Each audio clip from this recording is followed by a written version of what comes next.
கண்களை மூடுவோம். அப்பா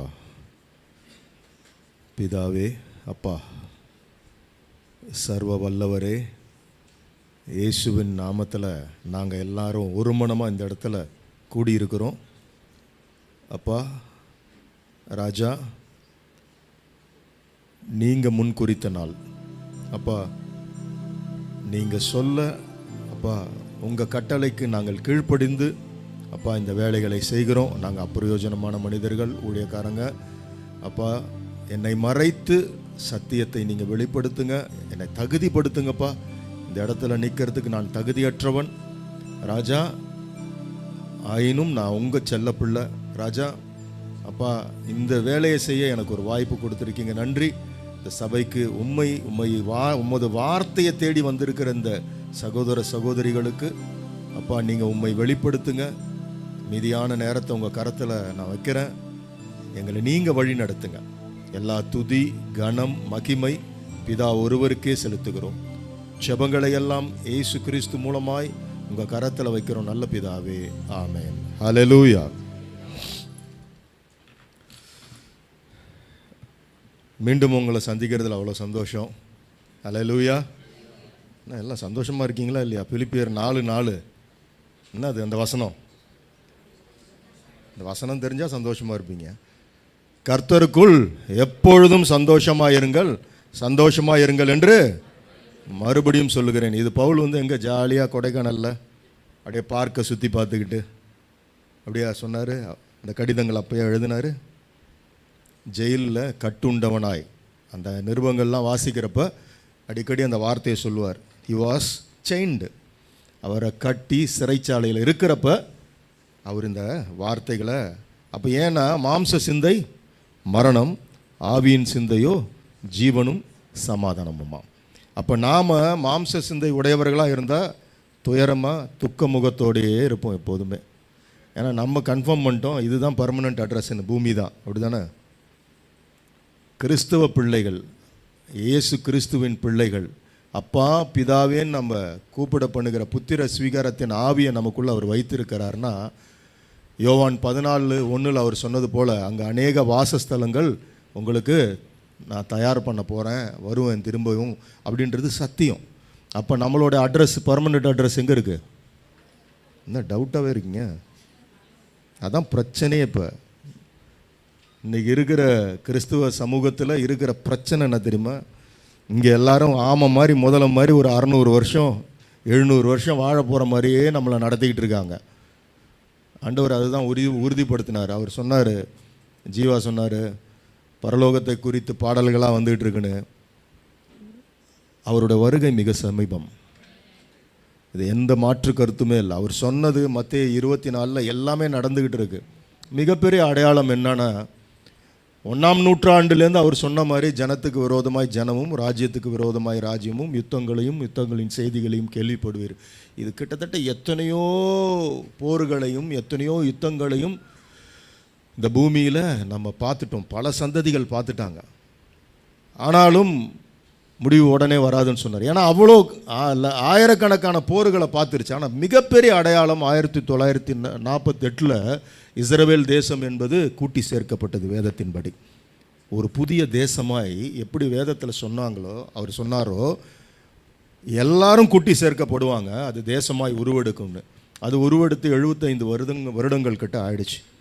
அப்போ மிகப்பெரிய ஒரு அடையாளம் என்ன தெரியுமா? கடைசி காலத்தில் மிகப்பெரிய முதல் அடையாளம் என்னென்னா, இஸ்ரவேல் ஒன்று சேரும். இன்றைக்கி லூக்கா 21 படிச்சிங்கன்னா அதை சுற்றி சேனைகளால் சூழப்பட்டு இருக்கும்னு சொல்கிறார். இன்றைக்கி அப்படி தான் இருக்குது. அதை சுற்றி இருக்கிற Syria, Sudan, Jordan, Iran, Iraq அப்படின்னு கணக்கு பார்த்திங்கன்னா சின்ன புள்ளி தான் எருசலேம். அதை சுற்றி அரபு நாடுகள் அப்படி சுற்றி நிற்கிது. இதெல்லாம் நம்ம கண்கூட பார்த்தும் இந்த செய்திகளை நம்ம கேட்டும் இன்னும் நாம் இந்த உலகத்திலே நம்ம சேர் தைக்க போகிற மாதிரியே நம்ம முடிவு எடுத்துட்டோம். பார்த்தீங்களா? அதான் பிரச்சனை. சத்தியத்தையும் அறிவீர்கள். யோவான் 8:32 அவர் சொல்கிற மாதிரி சத்தியத்தையும் அறிவீர்கள், சத்தியம் உங்களை விடுதலையாக்கும். சத்தியத்தை நீங்கள் அறிந்து கொண்டால்தான் அது உங்களை விடுதலையாக்கும். அவருடைய ஜீவ வார்த்தையை நீங்கள் ஒவ்வொரு நாளும் வாசித்து அதை நீங்கள் தியானித்து சுவாசிக்க ஆரம்பித்தால்தான் அந்த விடுதலையின் அனுபவத்தை நீங்கள் பெற்றுக்கொள்ள முடியும். இல்லைன்னா இந்த உலகத்தில் இருக்கிறவங்கள போல துயரத்தோடும் துக்கத்தோடும் நம்ம இருந்துக்கிட்டே இருப்போம். நீங்கள் நினைக்கிற மாதிரி பணங்காசு இருந்தால் நமக்குள்ள மகிழ்ச்சி வந்துடும், தயவுசெய்து நினைக்காதீங்க. நான் சினிமா உலகத்தில் இருக்கிற ஆள், எனக்கு தெரியும் எத்தனையோ நண்பர்கள் கோடி கோடியாய் வைத்து இருக்கிறவங்க இருக்கிறாங்க. அவங்களுக்குள்ள சமாதானம் கிடையாது, அவங்களுக்குள்ள நித்திய சந்தோஷம் கிடையாது, மிகப்பெரிய துயரத்தில் இருக்காங்க. கொரோனா காலங்கள்லாம் நான் நிறைய பேர்கிட்ட பேசினப்போ ஒருத்தர் அவர் பேர் சொல்ல விரும்பலை, அவர் ஹார்ட் ஆஃப் தி ஹைதராபாத்தில் 2000 கோடிக்கு மேலே அவருக்கு அசட்ஸே இருக்குது. அவர் சொன்னது, பிரபு எல்லாமே இருக்குது, ஆனால் ஏன் இருக்கிறோன்னே தெரியலன்னாரு. இதுதான் நிலை. அதனால் நீங்கள் இந்த ப்ராஸ்பரிட்டி, செழிப்பு, அப்படி இப்படி இதெல்லாம் நம்ம பவுல மாதிரி மாறணும். என் இயேசுவை அறிகிற அறிவின் நிமித்தமாக இதையெல்லாம் எப்படியா பார்க்குறேன்னாரு, குப்பை மாதிரி பார்க்க, கார்பேஜ்ன்னார். இதை சொல்ல முடியுமா? நம்ம இப்படி சொல்கிறவன் தான் இயேசுவின் பிள்ளையாக இருக்க முடியும். இப்படி சொல்லணும். இன்னைக்கு பிரச்சனையே அதுதான். எல்லாரையும் நீ 5 வீடு 4 எதுக்கு ஒருத்தன் வாழ்கிறதுக்கு, ஒரு குடும்பம் வாழ்றது ஒரு வீடு போகுது, 2வது வீடு ரெட்டிப்பான நன்மை, எப்படியெல்லாம் தப்பாக இதை எடுத்து பயன்படுத்தி அவரை சிறுமைப்படுத்திடக்கூடாது. அவருடைய சிலுவை மரணத்தை வீணடிக்கிற ஒரு கூட்டம் இங்கே இருக்குது. நேற்று ஒரு செய்தி கேட்டுட்டு இருந்தேன். 130 வருடத்துக்கு முன்பாக மிஷினரிகளாக இந்த தேசத்துக்கு வந்தாங்களாம், இந்தியாவுக்குள்ள, தமிழ்நாட்டுக்குள்ள. அவங்க எல்லாருமே செல்வந்தர்கள், ராஜா வீட்டு பிள்ளைகள். அவங்க எல்லாருமே கர்த்தரால் தொடப்பட்டு மிஷினரிகளாக இந்த பூமிக்கு தேசத்துக்கு அவங்க செழிப்பில் இருந்தவங்க எல்லாத்தையும் விட்டுட்டு இங்கே என்ன பார்த்தாங்க? கர்த்தருடைய பணியை செய்தாங்க. இன்றைக்கி உல்டாவாயிடுச்சு. இன்றைக்கி அவர் பேரை சொல்லிக்கிட்டு ஆசீர்வாதத்தை பற்றி பேசிக்கிட்டு காலங்கள் முடிஞ்சுக்கிட்டு இருக்கு. இப்போ செழிப்பு அவருடைய சத்தியத்தில் ஆரம்பித்தது இன்றைக்கி செழிப்பில் போய் முடியுது. நம்ம எவ்வளோ ஜாக்கிரதையாக இருக்கணும். நான் பல முறை சொன்னது தான், நம்ம கஷ்டத்துலேயோ ஏழையாக இருக்கணுன்றது அவருடைய விருப்பம் கிடையாது. நாம் அவருடைய பிள்ளைகள். முதலாவது தேவனுடைய ராஜ்யத்தையும் நீதியும் தேடுங்கள், அப்போது இவைகள் எல்லாம் கூட கொடுக்கப்படும். அது சத்தியம். அப்போ தேவனுடைய ராஜ்யம்னா என்ன? ரோமர் 14:17 அழகாக நமக்கு சொல்லி கொடுக்குறாரு. தேவனுடைய ராஜ்யம்னா என்ன? அது புசிப்பும் குடிப்பும் அல்ல, அது நீதியும் சமாதானமும் பரிசுத்த ஆவியினால் உண்டாகும் சந்தோஷன்றார். It's not about drinking, living, அப்படியே ஒரு லக்ஸரி லைஃப் வாழ்கிறது தேவனுடைய ராஜ்யம் கிடையாது. அது பிசாசின் ராஜ்யம். தேவனுடைய ராஜ்யம் அது நீதியும் சமாதானமும் பரிசுத்த ஆவியினால் உண்டாகும் சந்தோஷம். ஒரு சந்தோஷம் உங்கள் பேங்க் அக்கௌண்ட்டில் இன்க்ரீஸ் ஆகிறப்ப வர்றது சந்தோஷம் கிடையாது. திடீர்னு காசு வந்துடுது, திடீர்னு ஒரு வாழ்க்கை வசதி அதில் வர்றது சந்தோஷம் கிடையாது. எதுவுமே இல்லாதப்போ பரிசுத்த ஆவியால் நான் நிறைந்து இருக்கிறப்போ ஒரு சந்தோஷம் வரும் பாருங்க, அதுதான் சந்தோஷம். ஹல்லேலூயா. நம்ம அதுக்கு தயாராகிறோமா? லூக்கால இருக்கு பாருங்க, கேளுங்கள் கொடுக்கப்படும், தட்டுங்கள் திறக்கப்படும், தேடுங்கள் கண்டடைவீங்கன்னு சொன்னது எதுக்காக அவர் சொன்னார்? பரிசுத்த ஆவியானவரை பெற்றுக்கொள்வதற்கு. நாம் அதை கேட்கணும். அதை கேட்கறத விட்டுட்டு பாக்கி எல்லாத்தையும் நம்ம கேட்டுக்கிட்டே இருக்கோம். அது கேட்டால் தான் ஆண்டவர் கொடுப்பார். ஏன்னா அவருக்கு தெரியுது என் பிள்ளை பிரியத்தோட உலகத்தை. என் ஜெபம்லாம் மாறிடுச்சுங்க.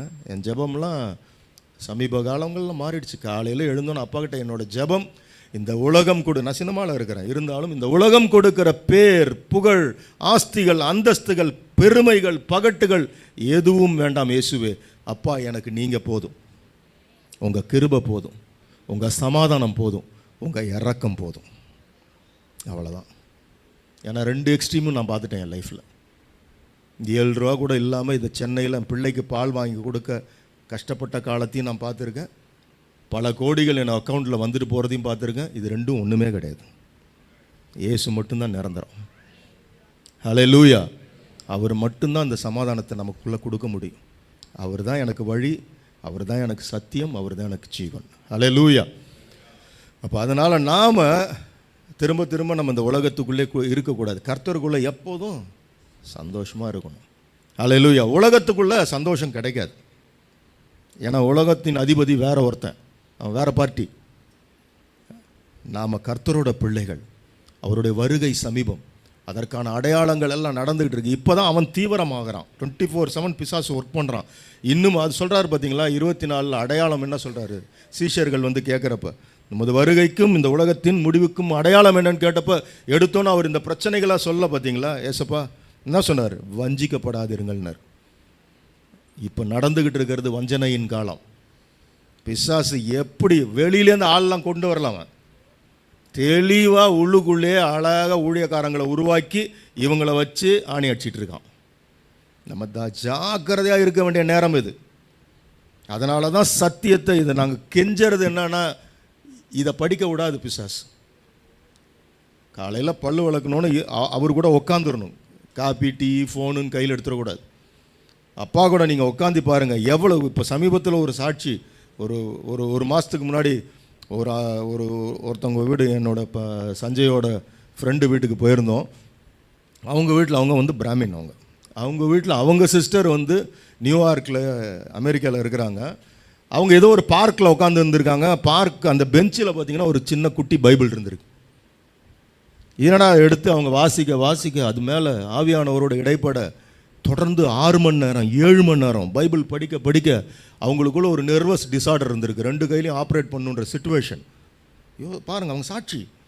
வாசிக்க அவங்க மெடிக்கலாக சொல்லிட்டானுங்க, இது வேறு வழியெல்லாம் ஆப்ரேட் பண்ண. அவங்க அழுகிறாங்க. 2 கையும் ஆப்ரேட் பண்ணால் என்ன ஆகுது என் நிலமை? இந்த 2 கையும் ஆப்ரேஷனே இல்லாமல் கர்த்தர் பெரிய காரியங்கள் செய்தார். அவங்க சொன்ன சாட்சி என்ன தெரியுமா? இடைவிடாமல் பைபிள் டைம் இருக்கிறப்ப இல்லை, 6 hours 7 hours சத்தியத்தையும் அறிவீர்கள், சத்தியம் உங்களை விடுதலை ஆக்கும். உங்களுக்கு ஒரு பிரச்சனை பாடுன்னு இருக்கிறப்ப தயவு செய்து உட்காந்து புலம்புறதை விட்டுட்டு அந்த நேரம் சத்தியத்தோடு போய் அமர்ந்துருங்க. நடக்கிறது நடக்க தானே போகுது. கவலைப்படுகிறதுனால ஒரு முழம் கூட்டவும் முடியாது, குறைக்கவும் முடியாது. ஏன் அப்பா அடிக்கடி சொன்னார் தெரியுமா? அதை தெரியும், இந்த பார்ட்டிங்க கவலையோடு தான் கிடக்கும்னு. எவ்வளோ அற்புதம் அடையாளங்கள் நான் செய்தாலும் இவங்க இப்படியே தான் இருப்பாங்கன்னு அவர் தெரியும். அதனால தான் பிள்ளைகள்கிட்ட சொல்லிக்கிட்டே இருக்கார், பயப்படாதேன்றது தான் அதிகமான வார்த்தை பைபிளில் சொன்னது. ஏன்னா தெரியும் பயத்தோடையே கிடப்பான். அதனால தான் சொல்கிறார், பயப்படாத, நான் உனக்கு துணை நிற்கிறேன், பயப்படாத, கலங்காத, திகையாத. ஏன் அது அடிக்கடி சொல்லிக்கிட்டே இருக்காரு? பிசாசு சைடில் வந்து சொல்லிக்கிட்டே இருப்பான், உன் கதை முடிஞ்சு, அவ்வளோதான், நீ எந்திரிக்க முடியாது, அவ்வளோதான், ஃபினிஷ்ட், இதெல்லாம் அவன் சொல்லிக்கிட்டே இருப்பான். ஆனால் இந்த சைடு அப்பா வந்து சொல்லுவார், ஆவியானவர் சொல்வார், கலங்காதே, பயப்படாத, நான் உனக்கு துணை நிற்கிறேன், நான் உன்னை விட்டு விலகுவதும் இல்லை, உன்னை கைவிடுவதும் இல்லை. இந்த வார்த்தைகள் தான் எங்களெல்லாம் உயிர்ப்பிச்சுக்கிட்டே இருக்குது. அதுதான் எங்களை உயிர்ப்பி, வேறு ஒன்றுமே கிடையாது. இப்போ ஒரு படம் பண்ணிக்கிட்டு இருக்கேன். இந்த படம் வந்து மேம்போன்னு ஒரு படம், சிங்கத்தை வச்சு கதை சொல்கிறப்ப நான் பாட்டு சொல்லிட்டேன், அவங்களுக்கு கதை பிடிச்சிருச்சு. படம் பூரா சிங்கம் இருக்குது, அதுவும் லைவ் லைனு, சிஜிலாம் கிடையாது. யோசிச்சு பாருங்கள், எந்த தைரியத்தில் இதை சொல்கிறேன்? அவங்களே என்னை வேடிக்கை பாருங்க, இவன் எப்படி எடுக்க போகிறான்னு பார்த்துருவோம். சொன்னது இங்கிலீஷ் படம் ரேஞ்சுக்கு ஒரு கதை. பட்ஜெட்டு பார்த்தீங்கன்னா ஒரு 15-20 கோடிக்குள்ளே வருது. எப்படி இது சாத்தியம்? ஜபம், அப்பா கிட்ட உக்காந்துட்டேன், எனக்குன்னு ஒரு சிங்கம் எங்கேயோ கருவாகி உருவாகி இருக்குது, அவ்வளோதான். 4 கண்ட்ரி போகிறோம், 5வது கண்ட்ரி துபாயில் அந்த சிங்கம் எனக்கு கிடைக்குது. நீங்கள் படம் பாருங்கள், நம்ப மாட்டீங்க. 20 நாள் ஷூட் பண்ணேன் அந்த சிங்கத்தை வச்சு. காலையில் 2 hours, ஈவினிங் 2 hours தான். அதுக்கு மேலே அது ஒர்க் பண்ணாது. ஏன்னா அதெல்லாம் நாக்டோரல் அனிமல்ஸ், ராத்திரியில் விழிச்சிருக்கும், பகலில் தூங்கும். அப்படி ஒரு சிங்கத்தை வச்சுக்கிட்டு யோசிச்சு பாருங்கள். 80 பேர் என் குழு, என்னோடய யூனிட். எல்லாரும் பயப்படுறாங்க. முதல் நாளே அந்த ட்ரைனர் சொல்லிட்டான், அப்பா பையன் 2 பேருமே இவ்வளோ தான் லிமிட், இதுக்குள்ளே தான் வரணும் போகணுன்னு. 2வது நாள் 3வது நாள் அந்த நிலை மாறிடுச்சு. அவங்கள நான் தள்ளிட்டேன் பின்னாடி. ஏன் தெரியுமா? காலையில் போனோன்னே அப்பாவோட எல்லாரும் இணைத்து ஒரு ஜபம். நீங்கள் செக்குலராக என்கிட்ட வந்து சொல்லுவாங்க, சினிமா விட்டு வாங்க சார். நான் தான் சொல்லுவேன், நீங்கள் பேங்க்கில் வேலை செய்கிறீங்க, ஐடியில் வேலை செய்கிறீங்க, உங்களால் காலையில் உங்கள் ஆஃபீஸில் எல்லோரும் திரட்டி ஒரு ஜபம் பண்ண முடியுமா? நான் சினிமாவில் தான் இருக்கேன், நான் ஏசப்பாவோட பிள்ளை, ஆனால் ஜபத்தோடு தான் ஆரம்பிப்பேன், ஜபத்தோடு தான் முடிக்கிறேன். ஹல்லேலூயா. அந்த ஒரு வைராக்கியம், அப்பாவோட பிரசனம் அந்த இடத்துல இருக்குது. அன்னைக்கு தானியலோடு இருந்த அதே தேவன் இன்னைக்கு என் கூட இருக்கார் என்ற விசுவாசம். அன்னைக்கு சிங்க குகையிலிருந்து தானியலை காப்பாற்றிய அதே தேவன் 20 நாள் நான் சிங்கத்தை வச்சு எடுக்கிறப்ப என் கூட இருந்தார். அந்த சிங்கம் ஒரு நாள் கூட என்கிட்ட முகம் காட்டல. நான் அதுக்கு முன்னாடி 4 சிங்கம் பார்த்துருக்கேன். அந்த ஓனரே சார்ஜ் பண்ணும். அது பயமாக இருக்கும் எனக்கு. என்னடா ஓனரு குட்டியிலேருந்து வளர்த்தவரே அது சார்ஜ் பண்ணுதுன்னா நான் எப்படி ஷூட்டிங் எடுத்து முடிக்க போகிறேன்? எப்படி பாசிபிலிட்டி? ஆனால் அப்பா கிட்ட ஜெபம், அப்பா எனக்கு வேணும், எனக்கு அந்த மாதிரி ஒரு சிங்கம் வேணும். கொடுத்தாரு. 20 நாள் சாட்சி. இது சாட்சி. படம் பார்க்குறப்ப தெரியும், அமைதியாக வரும், அமைதியாக நான் நினைக்கிறதெல்லாம் எடுப்பேன், அமைதியாக போயிடும். ஆனால் சிங்கம். ஹல்லேலூயா. இதெல்லாம் எப்படி சாத்தியம்? நாம் அவருக்கு கொஞ்சத்தில் தான் உண்மையாக இருக்கோம். ஆனால் அவர் விரும்புகிற பரிசுத்தத்தை அந்த இடத்துல நான் கொடுக்குறேன். அவர் விரும்புகிற பரிசுத்தம். ஹல்லேலூயா. அவருக்கு உகந்த பிள்ளை. நம்ம எந்த இடத்துல இருக்கிறோன்றது முக்கியம் இல்லை, எப்படி இருக்கோன்றது தான் முக்கியம். ஹல்லேலூயா. அவரோட பிள்ளையாய் நாம் அவருடைய வாசனையை வெளிப்படுத்துகிறவராய் நாம் அங்கே இருக்கிறப்ப கர்த்தர் நம்மளை அழகாக நடத்துகிறார். ஹல்லேலூயா. அதனால் கலங்காதீங்க, பயப்படாதீங்க. நாம் இந்த பூமிக்குரியவர்கள் அல்ல. கொலேசியர் 3:1 சொன்னது போல் பூமிக்குரியவர்கள் நம்ம அல்லன்றதை முதல் அக்செப்டன்ஸ்குள்ளே நம்ம வரணும். அது வராத வரைக்கும் பிரச்சனை தான். நான் திரும்ப திரும்ப என் வீடு வளசராவாக்கா, என் வீடு மதுரை வாயில் நான் ஃபிக்ஸ் ஆகிட்டேன்னா முடிஞ்சு போச்சு.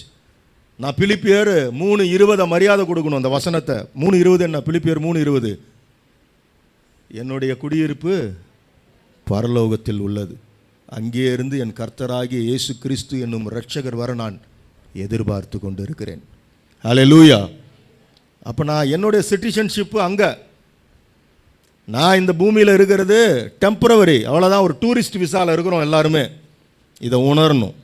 இதை உணராத வரைக்கும் அந்த ரட்சிப்பின் அனுபவத்தை நீங்கள் பெற்றுக்கொள்ள முடியாது. இன்னும் ப்ராப்ளத்திலே தான் இருப்போம். ஹல்லேலூயா. இன்னைக்கு ஆண்டவர் நமக்கு கொடுக்குற வார்த்தை எபிரேயர் எடுங்க, 2ஆம் அதிகாரம் 4வது வசனம். ஹல்லேலூயா. எபிரேயர் 2:4. ஃபாதர் அடையாளங்களினாலும்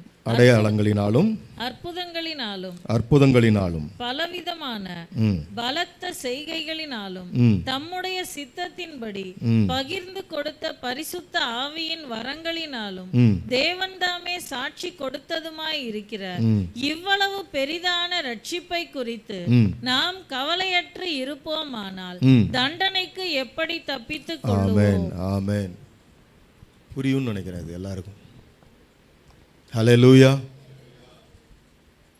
இதுதாங்க இந்த பிறப்பில் நமக்கு கிடச்சிருக்கிற விலையேற பெற்ற சொத்து. எது தெரியுமா? ரட்சிப்பு. ஹல்லேலூயா. இதை விட காஸ்ட்லி எதுவுமே கிடையாது. ஆமேனா இல்லையா?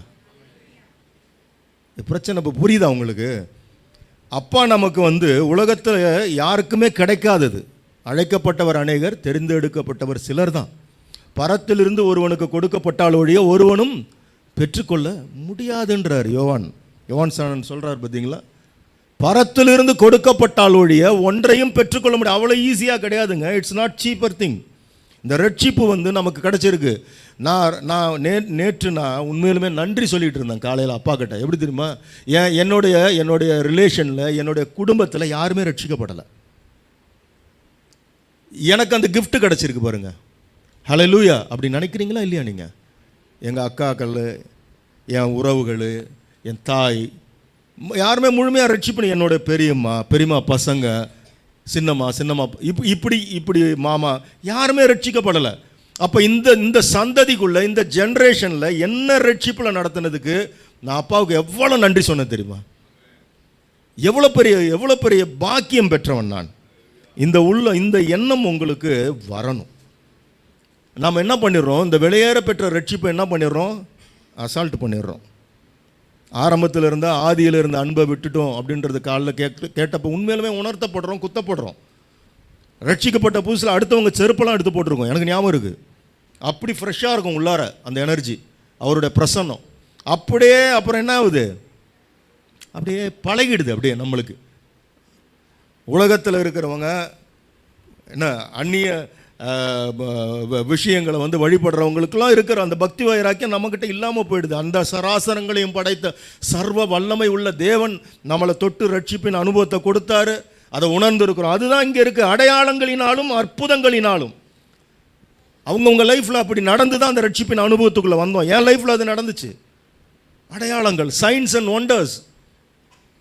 டாக்டர் கூப்பிட்டு சொல்லிட்டாரு 2003 அப்டமலில் டியூபர்குலோசிஸ் உன் கதை முடியுது. எப்படி? ஏன்னா மருந்து இருக்கு, ஆனால் நீ முற்றி போன ஒரு நிலையில் வந்திருக்க. வீட்டில் யாராவது பெரியவங்க இருந்தால் வர சொல்லுங்கன்றாரு. எனக்கு ஒன்றுமே புரிய மாட்டேங்குது. இன்னும் இவ்வளோ சீக்கிரம் நம்மளுடைய ட்ரீம்லாம் முடியுதா? சின்ன குழந்தை அப்போ என் பையன் ஒன்றுமே புரியல. பெரிய பக்தியில் அப்போ நான் கிடையாது. என் மனைவி சொல்கிறப்பெல்லாம் நான் வரமாட்டேன். எனக்கு இயேசு தெரியும். ஆனால் உள்ளுக்குள்ளே வந்து நான், என் திறமை, என் டேலண்ட் இப்படின்னு இருந்த ஆள். ஆனால் முதல் முறை டாக்டர் அந்த வார்த்தையை வச்ச உடனே பயம் வருது வாழ்க்கையில்.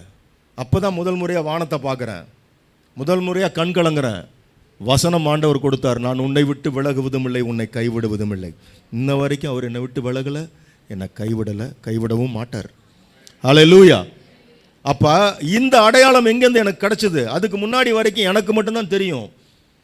90 கிலோவில் இருந்தவன் 60 கிலோவுக்கு வந்துட்டேன். மண்டையெல்லாம் ஒட்டி போச்சு, பாத்ரூமில் உட்கார முடியாது, மூட்டுக்கு மூட்டு வலி, அழுவேன் பாத்ரூம்குள்ளே போய். லோக்கலாக சின்ன மருந்துகளை சாப்பிட்டுக்கிட்டு இப்படியே சமாளிச்சிட்டு இருக்கேன். எனக்கு என்ன நடக்குதுன்னு எனக்கே தெரியல. இந்த வலி பாடுகள், டாக்டர்கிட்ட போய் ஸ்கேன் எடுக்க கூட காசு இல்லை.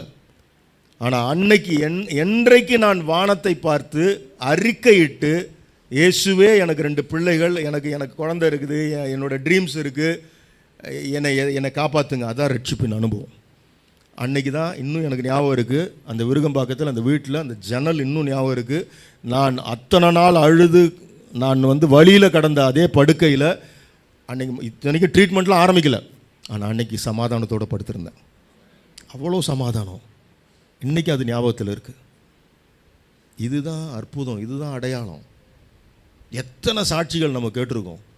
குடித்து வெறித்து உளையான சேத்துல கடந்த வாழ்க்கை எங்கள் வாழ்க்கையெல்லாம். அப்படி இருந்தோம்.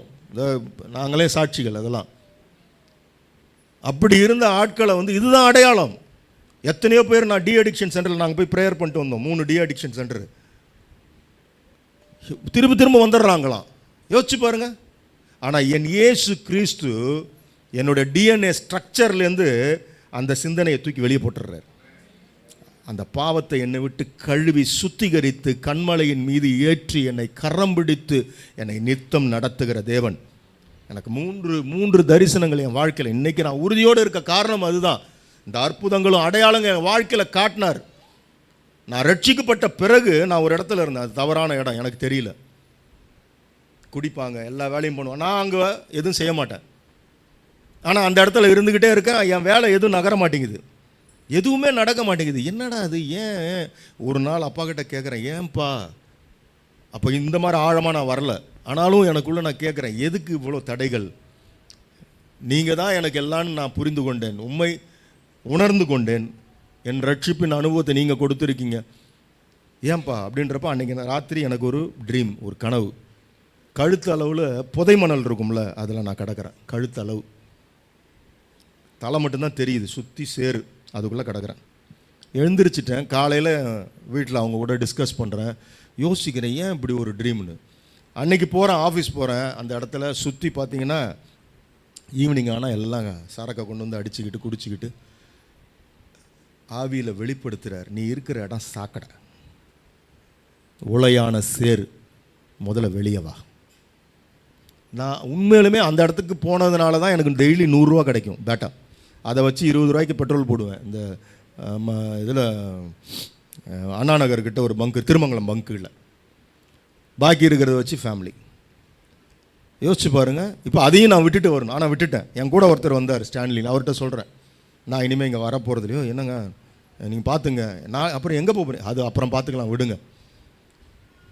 அங்கேருந்து நான் வேலையை விட்டுட்டு வந்த அன்னைக்கு ராத்திரி திரும்பவும் எனக்கு அதே ட்ரீம், அதே இடம், அதே உளையான சேரு. இப்போ நான் கரையில் நிற்கிறேன். என் தலையிலேருந்து அப்படியே நீர், அவருடைய அபிஷேகம், அவர் இரத்தத்தால் கழுவப்பட்டேன். ஹல்லேலூயா. இன்ன வரைக்கும் பசுமையாக இருக்குது அந்த காட்சி.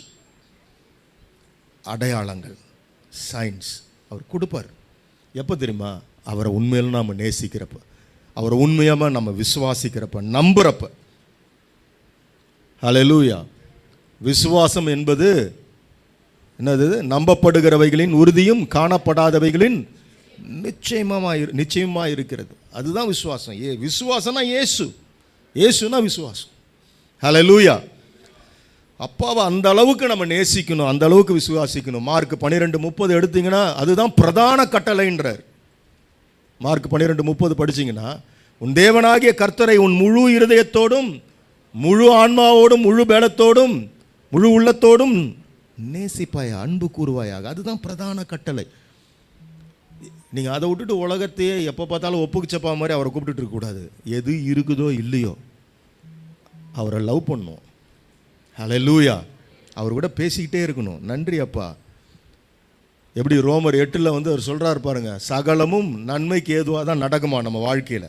அவரோட பிள்ளையாக நம்ம இருந்தோம்னா அவரை சிநேகிக்கிறவங்களுக்கு எப்படி நடக்குமா? சகலமும் நன்மைக்கு ஏதுவாக தான் நடக்குமா. அப்போ எது நடந்தாலும் நன்மைக்கு தான் அது நடக்குது. ஏன்னா நான் அவரோட பிள்ளை. அன்னைக்கு எனக்கு அவ்வளவும் கொடுத்தவர் இன்னைக்கு திடீர்னு வெற்றிடமாக இருக்குது, அமைதியாக இருக்குது, பிரச்சனையில் இருக்குன்னா இன்னைக்கு நான் கைவிட்டுட்டாரா? கிடையாது. அவர் ஒரு ஸ்பேஸ் அவருக்கு தெரியும். திரும்பவும் எப்போ என்ன பண்ணணும் அவருக்கு தெரியும். இப்போ கொடுத்தா ஹேண்டில் பண்ண முடியாதுன்னு அவருக்கு தெரியும். ஹல்லேலூயா. அப்போ சகலமும் நன்மைக்கு ஏதுவாக நடக்குதுன்னு நம்ம அமைதியாக இருக்கணும். அப்போ இந்த விலையேற பெற்ற ரட்சிப்பு அடையாளங்களினாலும் அற்புதங்களினாலும் பலவிதமான பலத்த செய்கைகளினாலும், எவ்வளோ என்னோட 2009 என்னோட மைனா திரைப்படம் முன்பு பயங்கர தீவிரமாக இருந்தேன் அப்பாக்குள்ள. இப்போ அதுக்கு மேலே தீவிரமாக இருக்கேன். அப்போ இன்னும் அப்பா தான் எனக்கு எல்லாமே.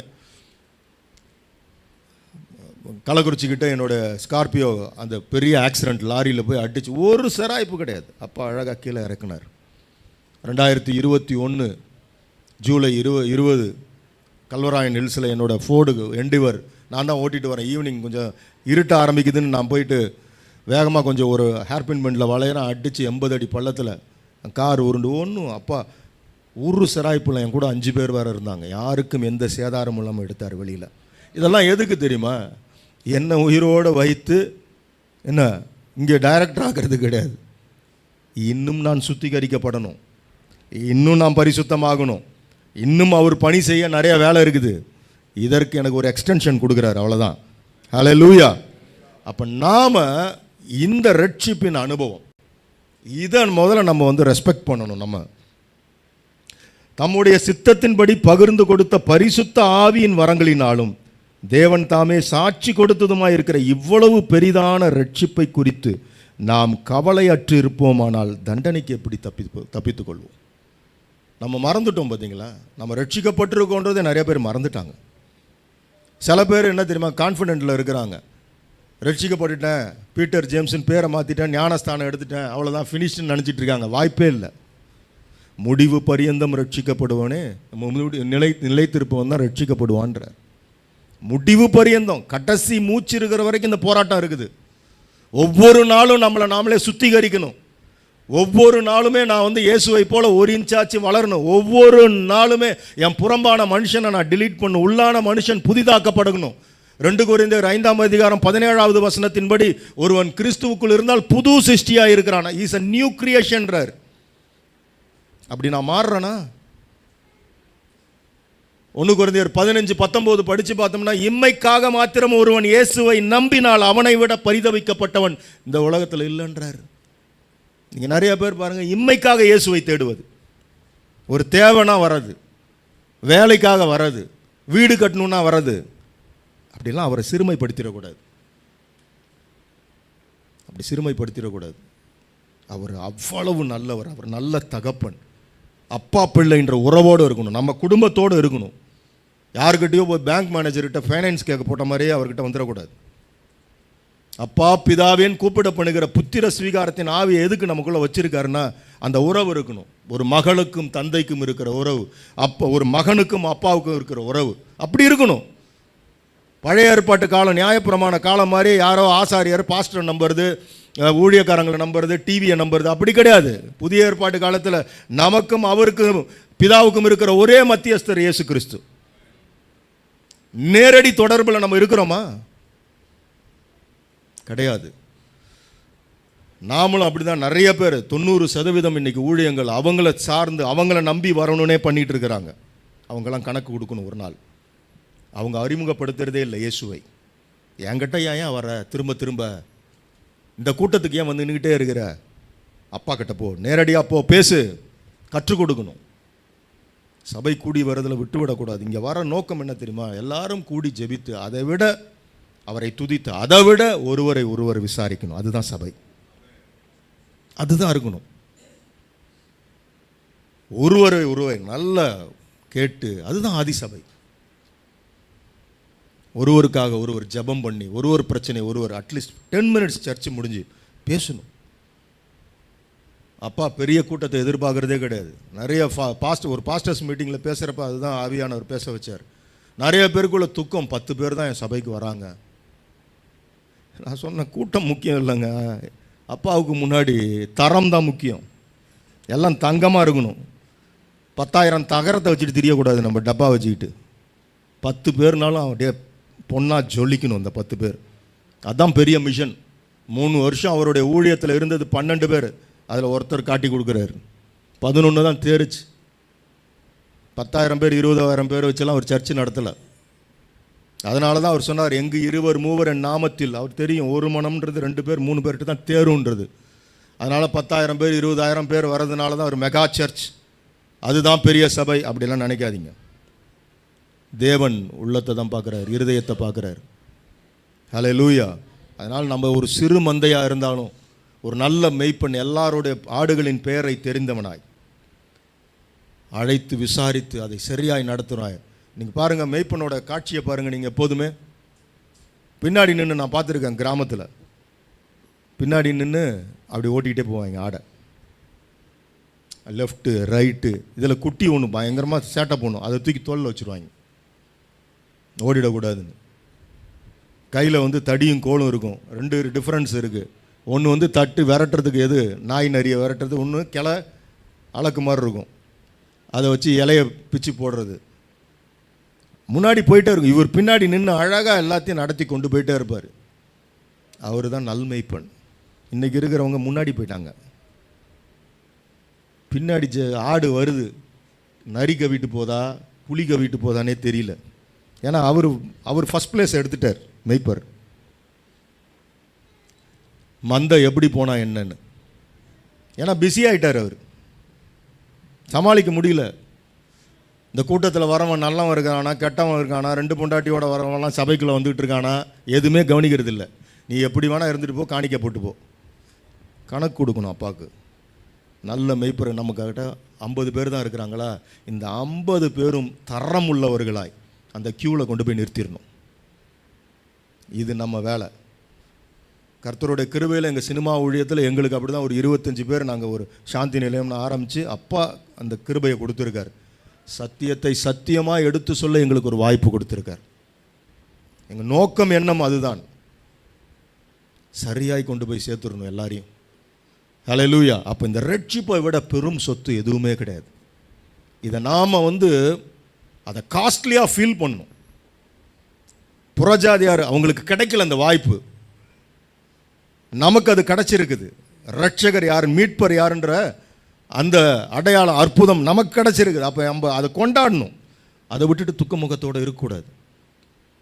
நாம் அதை விட்டுறக்கூடாது. இந்த ரட்சிப்பு அது சொல்கிறார் பாருங்க, கவலையற்று இருப்போமானால். எவ்வளோ பெரிய வார்த்தை பாருங்க, தண்டனைக்கு தப்ப முடியாதுன்றார்.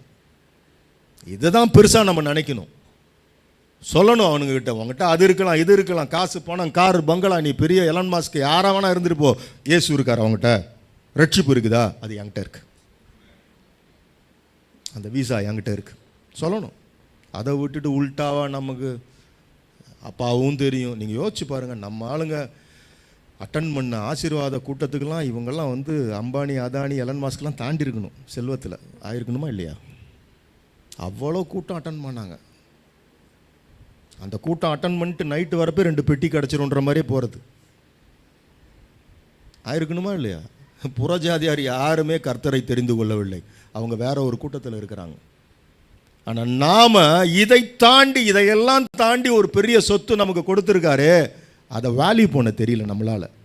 அந்த ரட்சிப்பு என்னும் சொத்து, அதை நாம் இன்னைக்கு பொத்தி பொத்தி நம்ம பாதுகாக்கணும். அந்த பொக்கிஷத்தை அதுக்கு நன்றி சொல்லிக்கிட்டே இருக்கணும். எது இருக்குதோ இல்லையாப்பா, இந்த ரட்சிப்பு எனக்கு கொடுத்துட்டீங்களே, அது போதும் தகப்பனே. இது யாருக்குமே கிடைக்கல உலகத்தில், நிறைய பேருக்கு. எனக்கு கிடைச்சிருக்கு, என் உறவுகளில், என் குடும்பத்தில், என் நண்பர்கள் மத்தியில் நிறைய பேருக்கு இது கிடைக்கல, எனக்கு கிடைச்சிருக்குது. ஹல்லேலூயா. இதை நம்ம வேல்யூ பண்ணணும். ஹல்லேலூயா. 1 பேதுரு விடுங்க, 1 பேதுரு 1 அதிகாரம் 7வது வசனம். அழிந்து போகிற பொன் அக்கினினாலே சோதிக்கப்படும். அழிந்து போகிற பொன் அக்னியினாலே சோதிக்கப்படும். அதை பார்க்கிலும் அதிக விலையேற பெற்றதாய்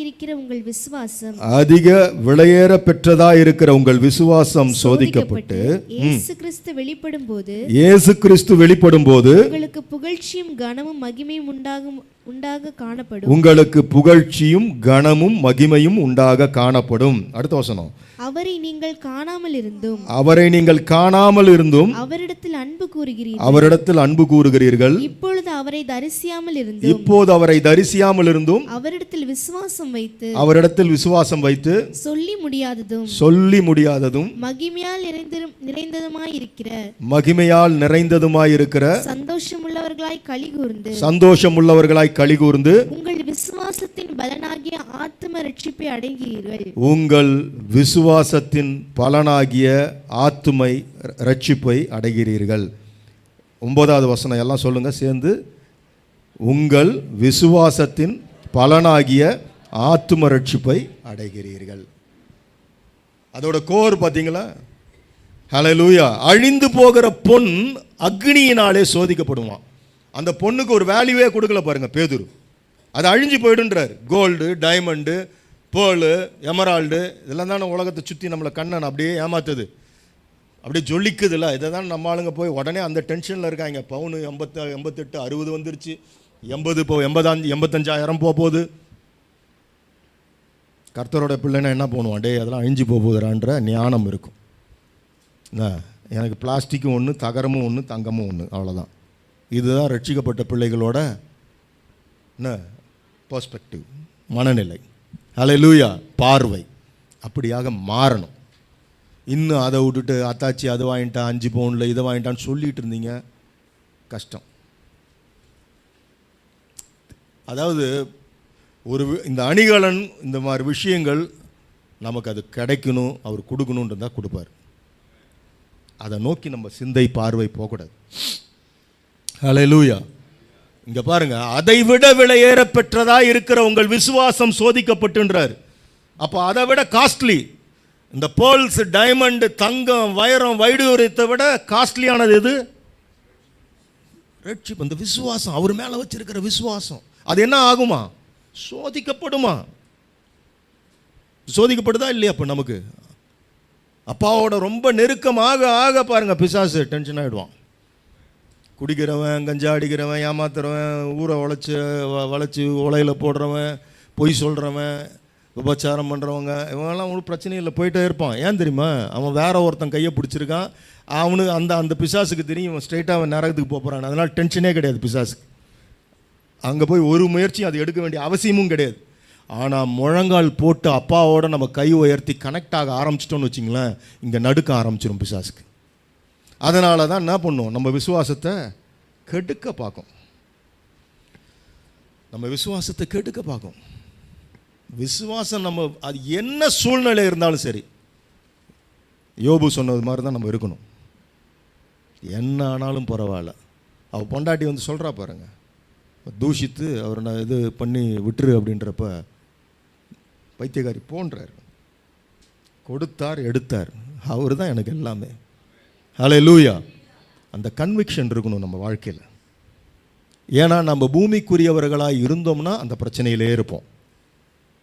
நாம் பரலோகத்துக்குரியவர்கள், என்னுடைய குடியிருப்பு அங்கே இருக்குது, அந்த நிச்சயத்துக்குள்ளே நான் இருந்தேன்னா இந்த உலகத்தை குறித்த சிந்தனை எனக்கு பெருசாக பயமுத்தாது. நம்மளை விட மாட்டார் அப்பா, நம்மளை ஒருபோதும் வெக்கப்பட விட மாட்டார். இந்த வேதத்தை வாசிக்கிறவர்கள் ஒருபோதும் வெக்கப்பட்டு போவதில்லைன்னு வேதம் சொல்லுது.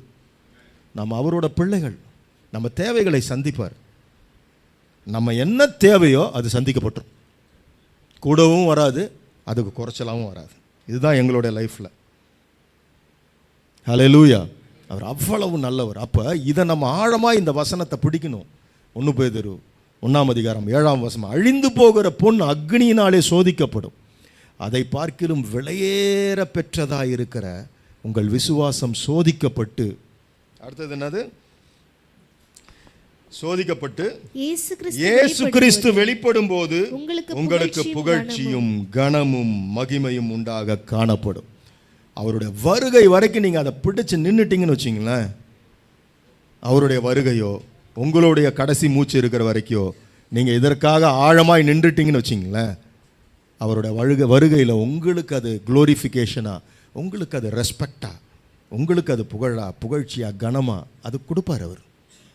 ஹல்லேலூயா. என் பிள்ளை எனக்காக நின்னான், என் விலையேற பெற்ற இந்த சிலுவை மரணத்தை அவன் மதித்தான், அதுக்காக கீழ்ப்படிஞ்சான். அவர் விரும்புகிறது என்ன? மீகா 6:8 நீங்கள் படிச்சீங்கன்னா அவர் விரும்புகிறது மனுஷனே ஆரம்பிப்பார். மீகா 6:8 மனுஷனே நன்மை இன்னதென்று நான் உனக்கு அறிவித்திருக்கிறேன். நன்மைகள், இந்த பைபிளில் எல்லா நன்மைகள், குட்னஸ் அவர் சொல்லியிருக்காரு. அடுத்தது அவர் என்ன சொல்றாரு? மீகா 6:8 எடுங்க. மனுஷனே நன்மை இன்னதென்று அவர் உனக்கு அறிவித்திருக்கிறார். ஆமென். நியாயம் செய்து ஃபர்ஸ்ட் என்னது? ஃபர்ஸ்ட் பாயிண்ட் நியாயம் செய்து, ஜஸ்டிஃபுல் லைஃப், ரைச்சியஸ் லைஃப். நாம உண்மையா, உத்தமமா, உண்மை உள்ளவைகள் எவைகளோ, ஒழுக்கம் உள்ளவைகள் எவைகளோ, நீதி உள்ளவைகள் எவைகளோ, கற்புள்ளவைகள் எவைகளோ, புண்ணியம் எதுவோ, புகழ் எதுவோ. நீங்கள் பிலிப்பியர் 4 படிச்சீங்க, 4 ஐ திங்க் ஸோ 4:8 இருக்கும். இதுதான் நியாயம் செய்து. அடுத்தது பாருங்க, இரக்கத்தை சிநேகித்துன்னு இருக்கும் அடுத்த வசனம். இரக்கம்ன்றதே கம்பேஷன், அதை நம்ம இன்னும் லவ் பண்ணுமா இரக்கத்தை. அடுத்த வசனம் என்ன பாருங்க? உன் தேவனுக்கு முன்பாக மனத்தாழ்மையாய் நடப்பதை அல்லாமல் வேற எண்ணத்தை கர்த்தர் உன்னிடத்தில் கேட்கிறார். லோக்கலாக அதை சொல்லி பாருங்க, வேற எண்ணத்தை நான் உங்ககிட்ட கேட்குறேன், இது 3 தான் நான் கேட்குறேன்றார். எவ்வளோ அழகாக சொல்லி கொடுத்துருக்காரு பாருங்க. நியாயம் செய்ய, இரக்கத்தை சிநேகிக்கணும். எனக்கு முன்னாடி, அதாவது நம்ம லைஃப்பில் தாழ்மைன்றது பிறரை உயர்வாக எண்ணுவது. பிலிப்பியர் 2:3 வாசிச்சிங்கன்னா அதான் கிறிஸ்து இயேசுவில் இருந்த சிந்தை. எல்லாரையும் நம்ம உயர்வாக நினைக்கணும். நம்ம வீட்டில் ஒருத்தவங்க வேலை செய்ய வராங்கன்னா அவங்கள வேலைக்காரியாக நம்ம பார்க்கக்கூடாது. ஹல்லேலூயா. நான் எஜமா, நீ வேலைக்காரி, அப்படி கிடையாது. நம்மளை விட அவங்கள உயர்வாக பார்க்கணும். இதுதான் கிறிஸ்து இயேசுவில் இருந்த சிந்தை. இந்த மாதிரி கேரக்டர் சேஞ்ச் வரணும் நமக்குள்ள, அதை தான் அவர் விரும்புகிறார். ஹல்லேலூயா.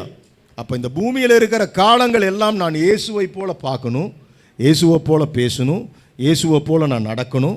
இப்படி தான் என் வாழ்க்கை மாறணுமே ஒழிய நான் அவனை மாதிரி ஆகணும் இவனை மாதிரி ஆகணும் கிடையாது. நான் இயேசுவை போல மாறணும். ஹல்லேலூயா. அப்போ இப்படி இருக்கிறப்ப இந்த விசுவாசத்துக்கு சோதனை வரதான் செய்யும். ஆனால் நாம் இந்த விலையேறப்பெற்ற விசுவாசத்தை நம்ம விட்டுறக்கூடாது. ஹல்லேலூயா. ஸ்ட்ராங்காக நிற்கணும் நம்ம. ஏன்னா அவர் நேற்றும் இன்றும் என்றும் மாறாதவர். என்ன பிரச்சனை வந்தாலும் சரி, பாடுகள் வந்தாலும் சரி, நான் விட்டு விலக மாட்டேன். பவுல மாதிரி நம்ம நிற்கணும். ஹல்லேலூயா. கிறிஸ்து எனக்கு ஜீவன், சாவு எனக்கு ஆதாயம் சொன்னார் பாருங்க. யாரால சொல்ல முடியும்? Jesus is my life. Hallelujah. அதனால் நான் செத்தனா அது எனக்கு கெயின்ட்டு போயிட்டார். ஹல்லேலூயா. அப்படியாக நம்ம சிந்தை மாறணும். அடுத்த வசனம் பாருங்க. அவரை நீங்கள் காணாமல் இருந்தும் அவரிடத்தில் அன்பு கூறுகிறீர்கள், இப்போது அவரை தரிசியாமல் இருந்தும் அவரிடத்தில் விசுவாசம் வைத்து சொல்லி முடியாததும் மகிமையால் நிறைந்ததுமாயிருக்கிற சந்தோஷம் உள்ளவர்களாய் கலிகூர்ந்து உங்கள் விசுவாசத்தின் பலனாகிய ஆத்தும ரட்சிப்பை அடைகிறீர்கள். அப்படி இருக்கிறோமா?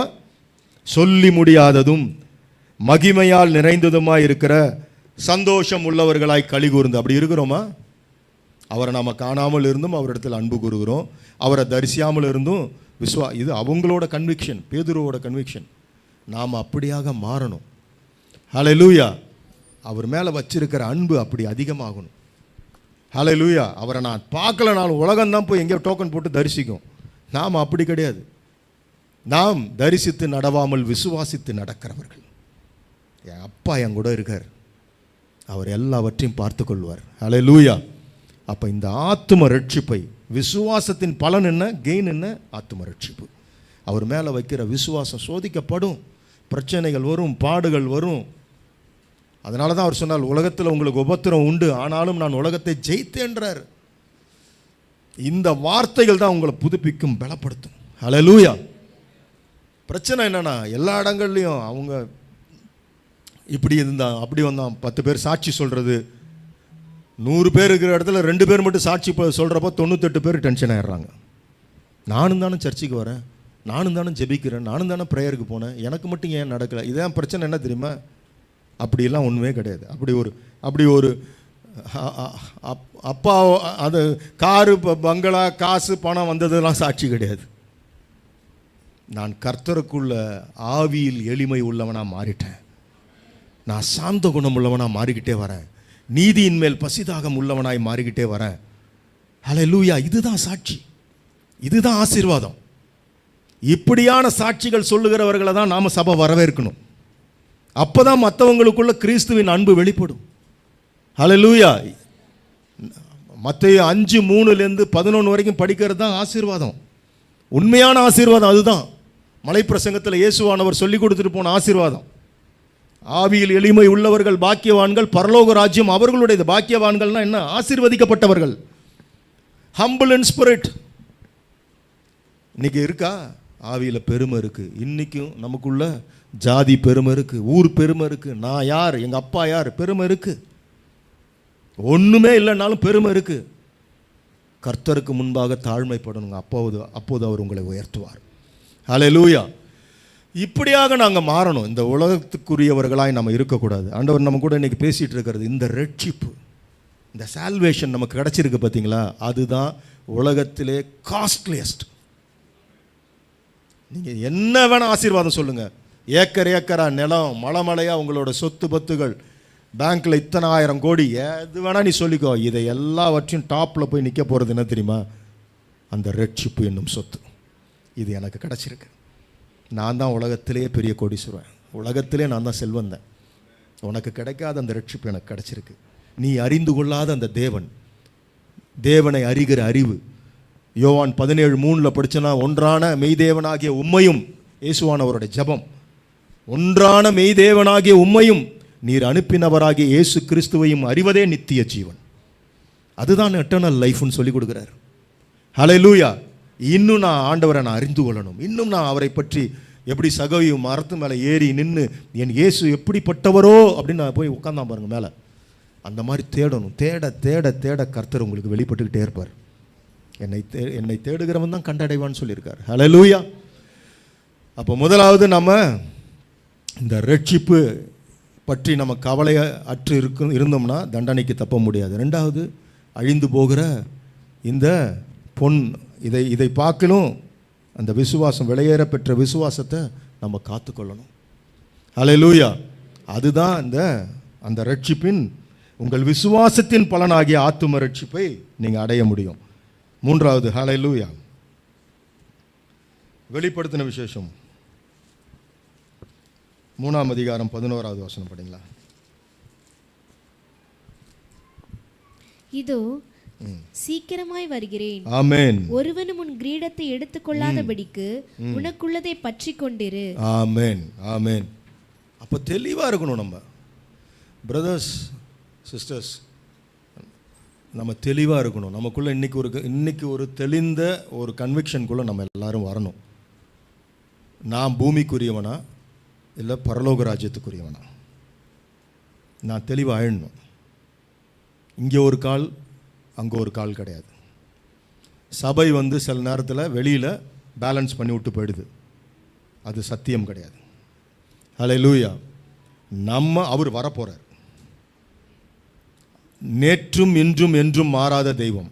எபிரேயர் 13:8 என் இயேசு கிறிஸ்து நேற்றும் இன்றும் என்றும் மாறாதவர். அவர் என்ன சொன்னாரோ அது ஆதி முதல் என்ன சொன்னாங்களோ அது நடந்திருக்கு, நடந்துக்கிட்டு இருக்கு, நடக்க போகுது. இதில் எந்த மாற்று கருத்துமே கிடையாது. அப்போ அவர் வரப்போகிறார். அப்போ என்னோட எதிர்பார்ப்பு எங்கே இருக்குது?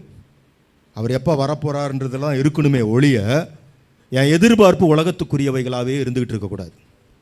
ஹல்லேலூயா. இது நம்ம தெளிவாய்க்கணும். இல்லைன்னா குழப்பத்திலே இருப்போம். புரியுதா நான் சொல்கிறது? இல்லைன்னா நம்ம குழப்பத்திலே இருப்போம். நம்ம ஜெபம் மாறணும். நம்ம ஜெபத்தோடைய நம்ம பெர்ஸ்பெக்டிவ்லாம் மாற்றணும். ஹல்லேலூயா. இல்லைன்னா நம்ம திரும்ப நம்மளை நாமளே ஏமாற்றி கொண்டு இருப்பவர்களாக இருப்போம். நம்மளுடைய இந்த ரட்சிப்பு தான், நான் தான், ஐ ஆம் த costliest man in the universe because I am having Jesus Christ in me. எனக்குள்ள இயேசு இருக்கார். எப்படி எபேசியர் 3 சொல்கிறார் பாருங்க, பவுல் பிதா கிட்ட ஜெபிக்கிறார், முழங்கால் போட்டு ஜெபிக்கிறார். பிதாவே உமது ஆவியினால் என் உள்ளான மனுஷனை பலப்படுத்துங்க. நான் இயேசு கிறிஸ்து தான் என் இருதயத்தில் இருக்கார் என்று விசுவாசத்தோட நான் வேறு ஊன்றி அதில் நிலை பெற்றவனாகி என் இயேசு கிறிஸ்துவின் அன்பின் ஆழம், அகலம், உயரம், நீளம் இன்னதென்று உணர்ந்து அறிவுக்கட்டாத அந்த அன்பை அறிந்து கொள்ள என்னை வல்லவனாக்குங்கன்றார் பாருங்க. அதில் நான் டாப்பராக வரணுமா? இதில் இயேசு கிறிஸ்துவின் அன்பின் ஆழம், அதை விட்டுட்டு நான் உலகத்தில் டாப்பர் ஆகணும்னே இருக்கேன். என்னோட ரேஸில், என்னோட கிளாஸில், என்னோட இண்டஸ்ட்ரியில் நான் ஃபஸ்ட்டாக வரணும். அப்படி தானே இருக்கிறோம்?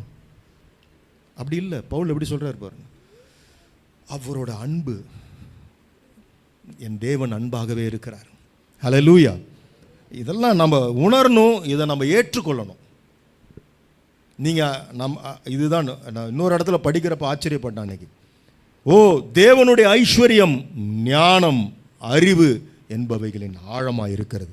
அப்போ கர்த்தருடைய ரிச்னஸ் என்னவா, ஐஸ்வர்யம் என்னவா அது ஞானமும் அறிவும். அதை விட்டுட்டு நம்ம என்ன நினச்சிட்டு இருக்கோம்? ஆசீர்வாதம்னா சந்தோஷப்படுங்க சிஸ்டர்ஸ், பிரதர்ஸ். நமக்கு ஆண்டவர் நமக்கு ஒரு நல்ல நல்ல சபையை கொடுத்துருக்காரு. இப்படி ஒரு வார்த்தையை சொல்கிறதுக்கு நம்மளையும் ஏற்றுறதுக்கு ஒருத்தர் இருக்கார். ஏன்னா சில சபைகளில் சொல்லியே சபையாருக்கு பிடித்த மாதிரி பேசுங்க. எப்படி? அந்த வேலையை நாங்கள் செய்ய மாட்டோம்.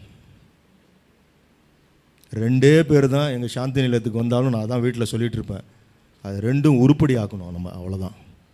ஹல்லேலூயா. நாளைக்கு அவர்கிட்ட யாருக்கு கணக்கு கொடுக்குறது? அந்த க்யூவில் நம்ம நிற்கிறப்ப ஆச்சரியப்படுவோம்.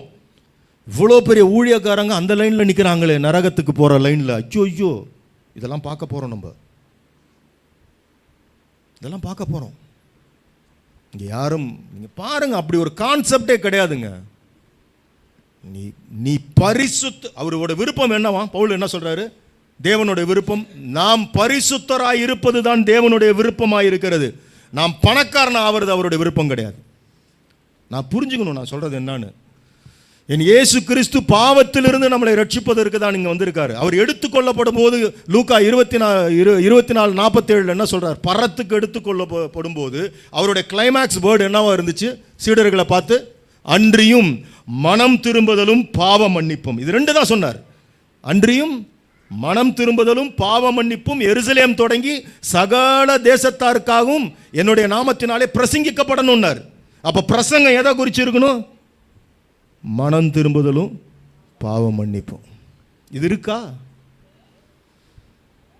இது இருக்கணும். அன்னைக்கு ஏசப்பாவோட காலத்திலே நிறைய பேர் கலந்துட்டாங்க, போயிட்டாங்க. இது கடினமான உபதேசம். போயிட்டாங்களா இல்லையா? கூட இருந்த எஞ்சி இருக்கிற மற்ற பீஸுங்களை பார்த்து கேட்டார், அப்பா நீங்களும் கிளம்புறதா இருக்கீங்களான்னாரு. பேதுரு சொன்னார் ஆழமான வார்த்தை, யாரிடம் செல்வோம் ஆண்டவரே? வாழ்வு தரும் வார்த்தை உம்மிடத்தில் அல்லவோ உள்ளது. ஹல்லேலூயா. உயிர் கொடுக்குற வார்த்தை இங்கே இருக்கிறப்ப விட்டுட்டு எங்கெங்கேயோ போயிட்டு இருக்கோம்.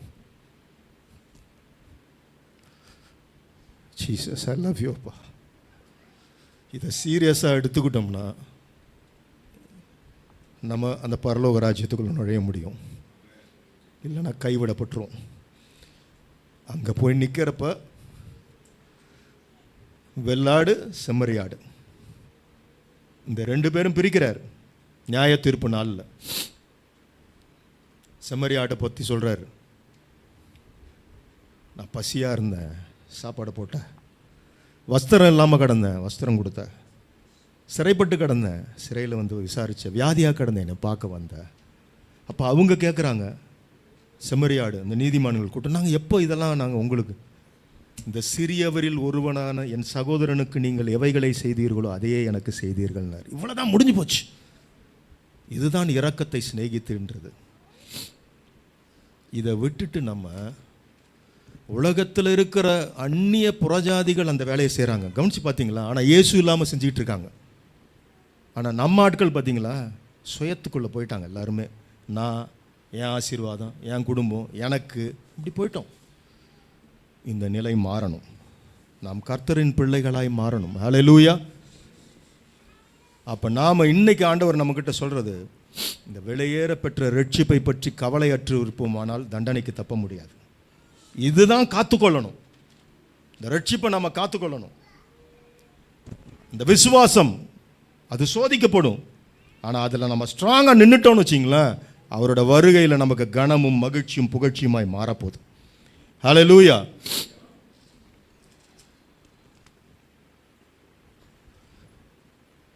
வெளிப்படுத்தின விசேஷம் 3:11 படித்தோம். இது சீக்கிரமாய் வருகிறேன், ஒருவனும் உன் கிரீடத்தை எடுத்துக்கொள்ளாதபடிக்கு உனக்குள்ளதை பற்றி கொண்டு இரு.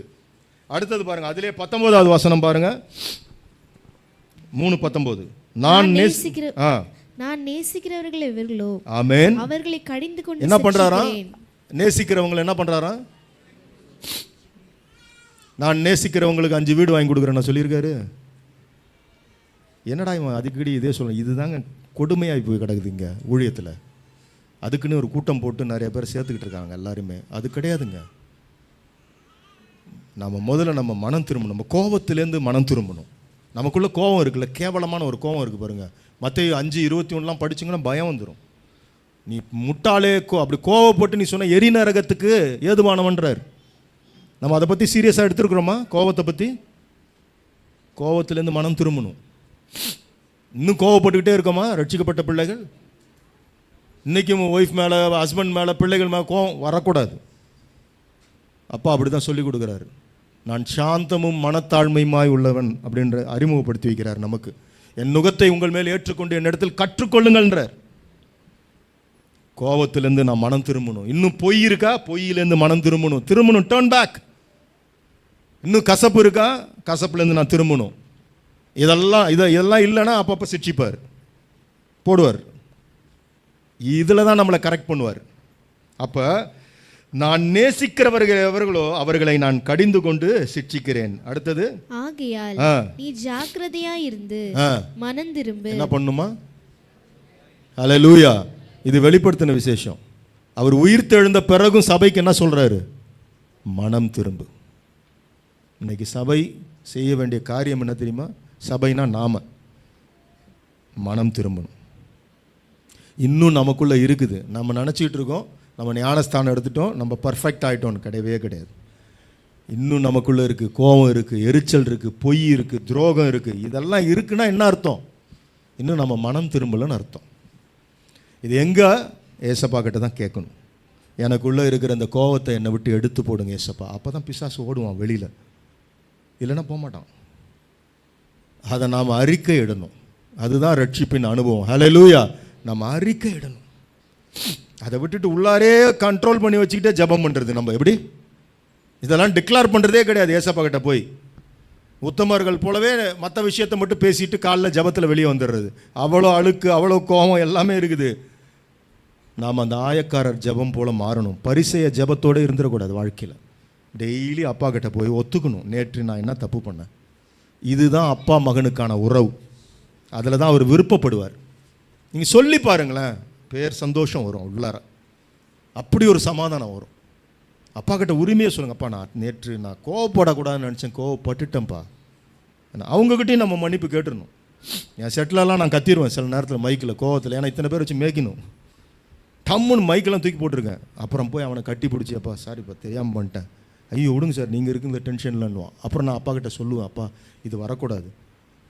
ஆதியில் இருந்து எனக்குள்ளே இருந்த கோவம் என் ஒய்ஃபுக்கு தெரியும், அப்படியே டிலீட் ஆகி இப்போ அவங்களுக்கு தானே தெரியும். கூடவே இருக்கிறவங்களுக்கு வேறு எங்கே போய் கேட்க முடியும்? அவங்க தான் சாட்சி சொல்லணும் என்னை பற்றி. இப்போ அதெல்லாம் கிடையாது. கலாத்தியர் 2:20 இருக்கிற மாதிரி, நான் கிறிஸ்துவுடன் சிலுவையில் அறையப்பட்டான், ஆயினும் பிழைத்திருக்கிறேன். இனி நான் அல்ல, கிறிஸ்துவே எனக்குள் பிழைத்திருக்கிறார். நான் இப்போது மாம்சத்தில் பிழைத்திருப்பதோ என் தேவன் என்னில் அன்பு கூர்ந்து எனக்காக தம்மை தாமே ஒப்பு கொடுத்த தேவனுடைய குமாரனை பற்றும் விசுவாசத்தினாலே நான் பிழைத்திருக்கிறேன். ஹல்லேலூயா. அப்போ நம்ம சிலுவையோட அவரோட கிராஃபிக்ஸில் பார்த்தீங்கன்னா மெர்ஜ் ஆகிட்டோன்னு வச்சிங்களேன். உள்ளார இந்த கை என்ன பண்ணாது? வந்து ஒய்ஃபை அறையாது. இப்படி வந்து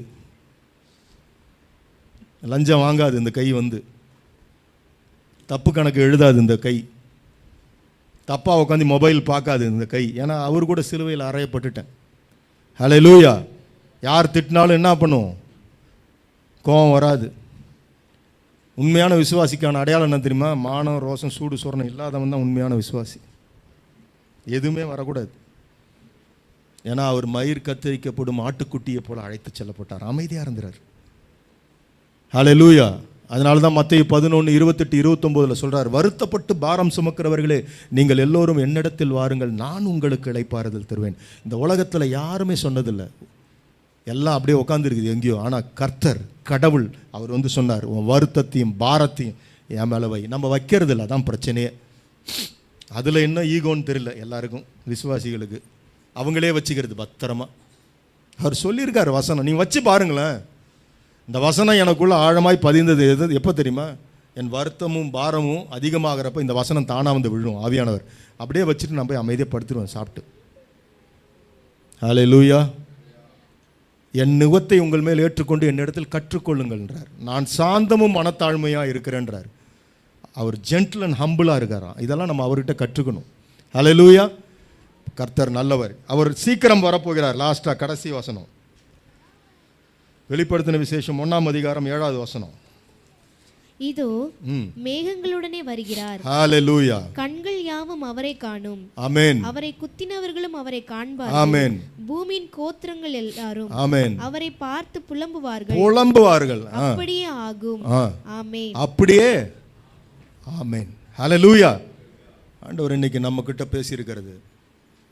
ஹல்லேலூயா. எபிரேயர் 2:4 சொன்னதுபடி அந்த ஆத்ம ரட்சிப்பை, அந்த ரட்சிப்பை நம்ம அதை பற்றி கவலையற்று இருப்போமானால் தண்டனைக்கு தப்பவே முடியாது. ஹல்லேலூயா. நம்ம அதை ரொம்ப ஜாக்கிரதையாக அதை நம்ம காத்துக்கொள்ளணும். அதுதான் காஸ்ட்லியான சொத்து. அதை தான் நம்ம வேலி அடைக்கணும். அதை விட்டுட்டு வேற ஏதோ காஸ்ட்லின்னு நம்ம நினச்சிட்டு இருக்கக்கூடாது. அது ஒன்றுமே கிடையாது. அதுக்கு கீழே தான் எல்லாமே. அழிந்து போகிற பொன் அக்னியினாலே சோதிக்கப்படும், அதை விட விலையேற பெற்றதாக இருக்கிற உங்கள் விசுவாசம். அடுத்தது விசுவாசம். அவர் மேலே நம்ம வச்சிருக்கிற விசுவாசம், அதுவும் காஸ்ட்லியானதான். இப்போ இவ்வளோ காஸ்ட்லியானதை விட்டுட்டு வேற ஏதோ நம்ம நினச்சிட்டு இருக்கோம் அதுதான் காஸ்ட்லியானது. அந்த காரு, அந்த பங்களா, அது கிடையாது. அது அவனுக்கு கிடைக்கல, நமக்கு கிடைச்சிருக்குது. இது இன்னைக்கு நம்ம அதை காப்பாற்றணும். ஹல்லேலூயா. ஏன் தெரியுமா? அவர் சீக்கிரம் வரப்போறார். ஹல்லேலூயா.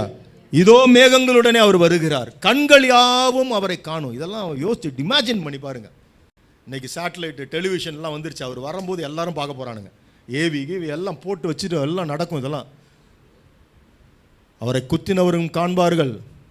ஹல்லேலூயா. யார் குத்தினவரும் என்ன அர்த்தம்? அவரை கஷ்டப்படுத்தினவங்க, தூஷிச்சவங்க, அவரெல்லாம் இருக்காரான்னு கேள்வி கேட்டவனுங்க, இப்படிலாம் இருக்குல்ல ஒரு குரூப்பு, அவங்க எல்லாரும் இந்த ஜனங்கள் அவரை பார்த்து புலம்புவார்களாம். ஐயோ மிஸ் பண்ணிட்டோமே, அன்னைக்கு ஒருத்தன் கழுத மாதிரி வந்து கத்திட்டு போனானே, அவர் தான் வழி, அவர் தான் சத்தியம், அவர் தான் ஜீவன். நான் அவரை நம்ம காமெடியனா பார்த்தோமே, இன்னைக்கு வந்துட்டாரே அவர். ஹல்லேலூயா. அப்படியே ஆகும் ஆமென்றார். ஹல்லேலூயா. அவர் சொன்னது எல்லாமே நடந்துக்கிட்டு இருக்குங்க. நாம் சீரியஸாக எடுத்துக்கணும். அதை விட்டுட்டு இன்னும் நான் உலகத்துக்குரியவனாகவே இருக்கக்கூடாது. 1 யோவான் 2:15-16 படிச்சிங்கன்னா உலகத்தை குறித்த விளக்கத்தை அழகாக கொடுப்பார். ஒருவன் உலகத்திலும் உலகத்தில் உள்ளவைகளிலும் அன்பு கூர்ந்தால் அவனிடத்தில் பிதாவின் அன்பு இல்லைன்வார்.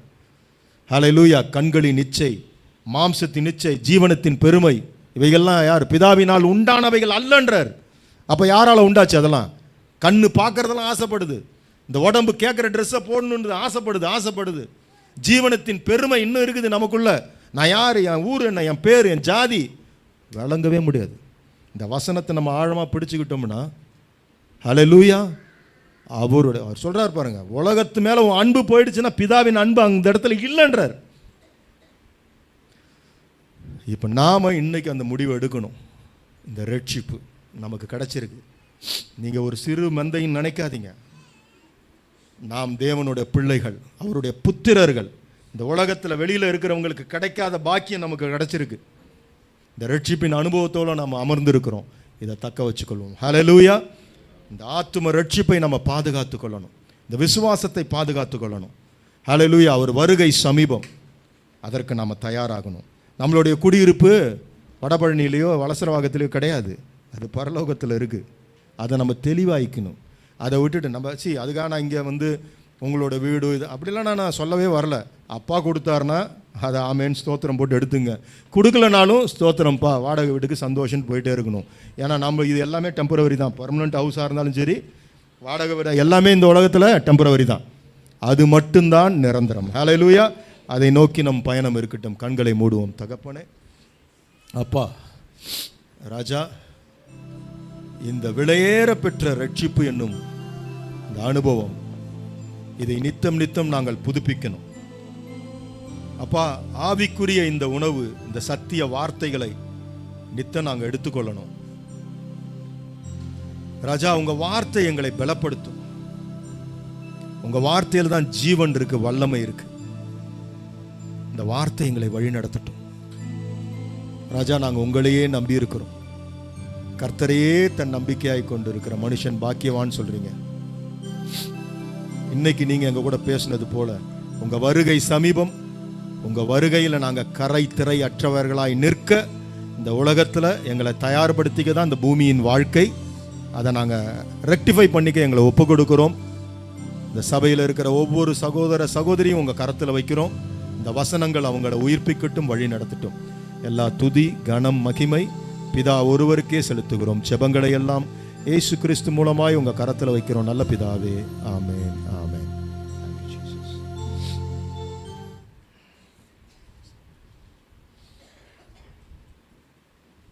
ஹல்லேலூயா. ஒரு வார்த்தையாவது ஒரு ஆசீர்வாதமாக பேச வேண்டாமா? ஹல்லேலூயா. நான் இன்னைக்கு ஏதாவது ஆசீர்வாதமாக 2 வார்த்தை வரும்னு வந்தேன். இவர் என்னடா கொண்டு போய் பரலோகத்திலேயே சேர்த்துருவார் போல இருக்கு. ஹல்லேலூயா. ரகசியம் அப்படின்றது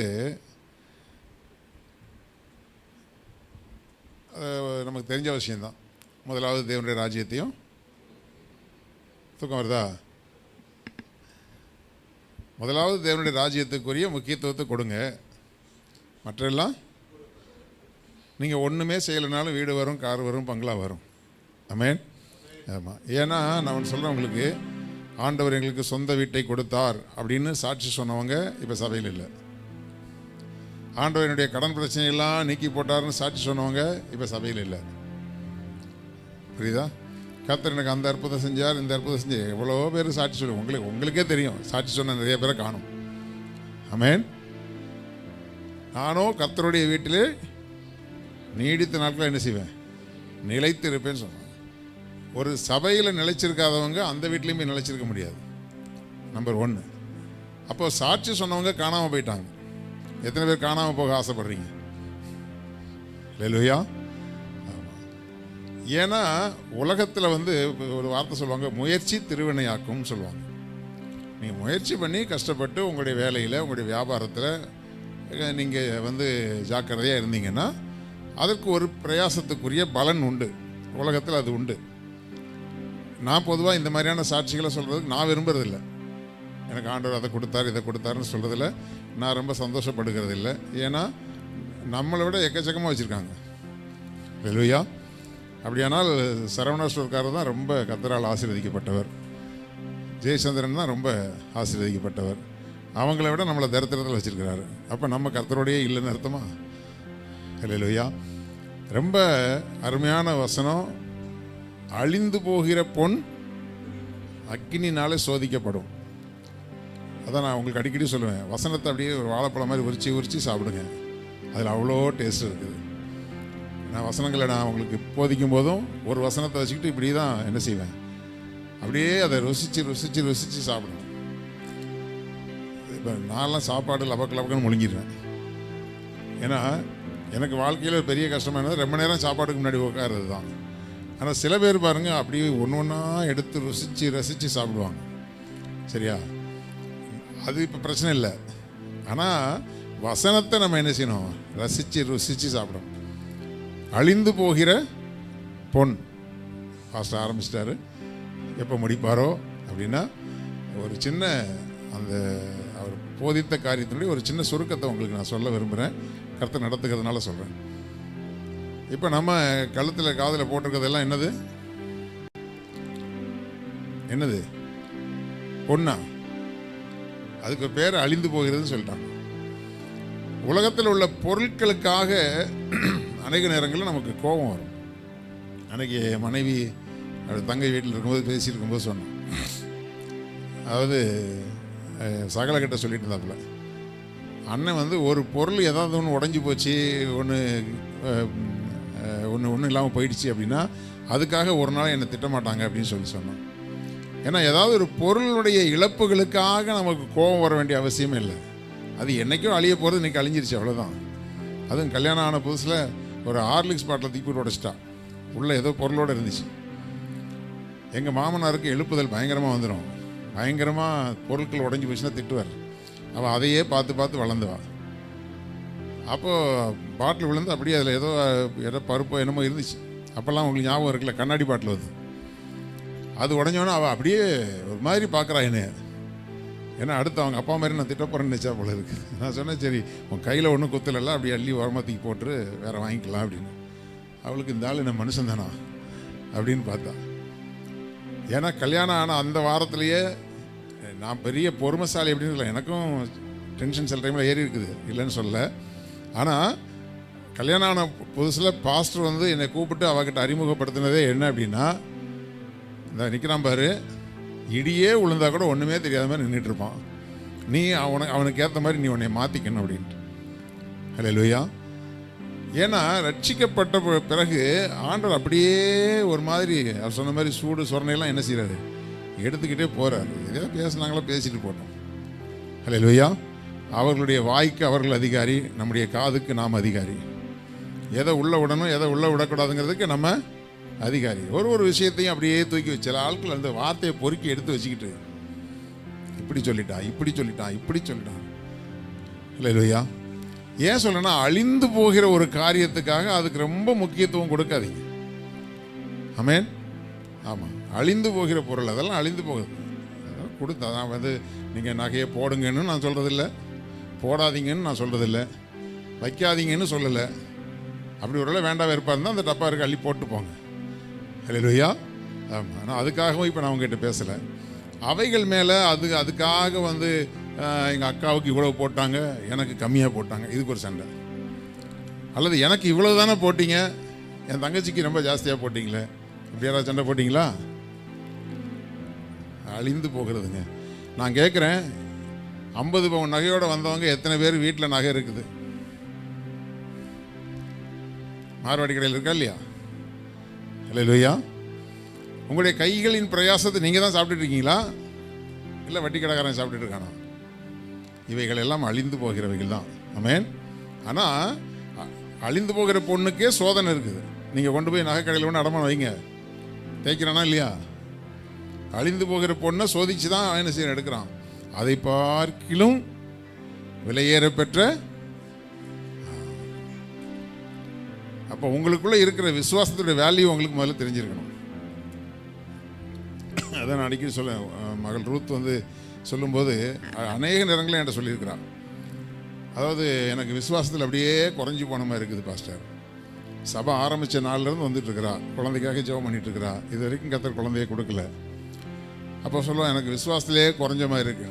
நான் சொல்லுவேன், உன் நிலைமையில் இருந்தால் உன் அளவுக்கு கூட எனக்கு விசுவாசம் இருக்காது. ஹல்லேலூயா. விசுவாசம் தான். உங்களுடைய விசுவாசத்தோட வேல்யூ உங்களுக்கு தெரில. இன்னும் ஆலயத்துக்கு வந்துகிட்டு இருக்கிறீங்கல்ல, நீங்கள் ஜெபிச்ச சில காரியங்கள் கிடைக்கலனாலும் ஆலயத்துக்கு வந்துகிட்டு இருக்கிறீங்கல்ல. ஹல்லேலூயா. அது உங்களால் உண்டானது அல்ல, கிருபையினாலே விசுவாசத்தை கொண்டு ரட்சிக்கப்பட்டீங்க. விசுவாசம் வேணும்னாலும் கிருபை வேணும். ரட்சிப்பு நமக்கு முக்கியமான விஷயம். அது வேணும்னா விசுவாசம் வேணும். அந்த விசுவாசம் வேணும்னாலும் ஒரு கிருபை வேணும். அதனால அவர் சொன்னார், எங்கள் குடும்பத்தில் எத்தனையோ பேருக்கு கிடைக்காத ரட்சிப்பு எனக்கு கிடைச்சிருக்குதுன்னா, எத்தனையோ பேருக்கு கிடைக்காத கிருபை அவருக்கு கிடைச்சதுனால அந்த கிருபை வந்து விசுவாசம் உண்டாச்சு, அந்த விசுவாசத்தினால ரட்சிக்கப்பட்டாங்க. ஹல்லேலூயா. அப்போ அந்த ஒரு மேன்மையான பொக்கிஷமாகி அந்த ரட்சிப்பு. அப்போ அந்த விசுவாசம் சோதிக்கப்பட்டு தான் ஆகணும். ஏன்னா உங்களுக்கு 50,000 ரூபா மதிப்புள்ள பொருள் சோதிக்கப்பட்டு தான் எடுக்கப்படுதுன்னா இதுக்கு மதிப்பே கிடையாது. அப்போ அது சோதிக்கப்பட்ட பின்பு பொன்னாக விளங்குவேன்னு சொன்னார்.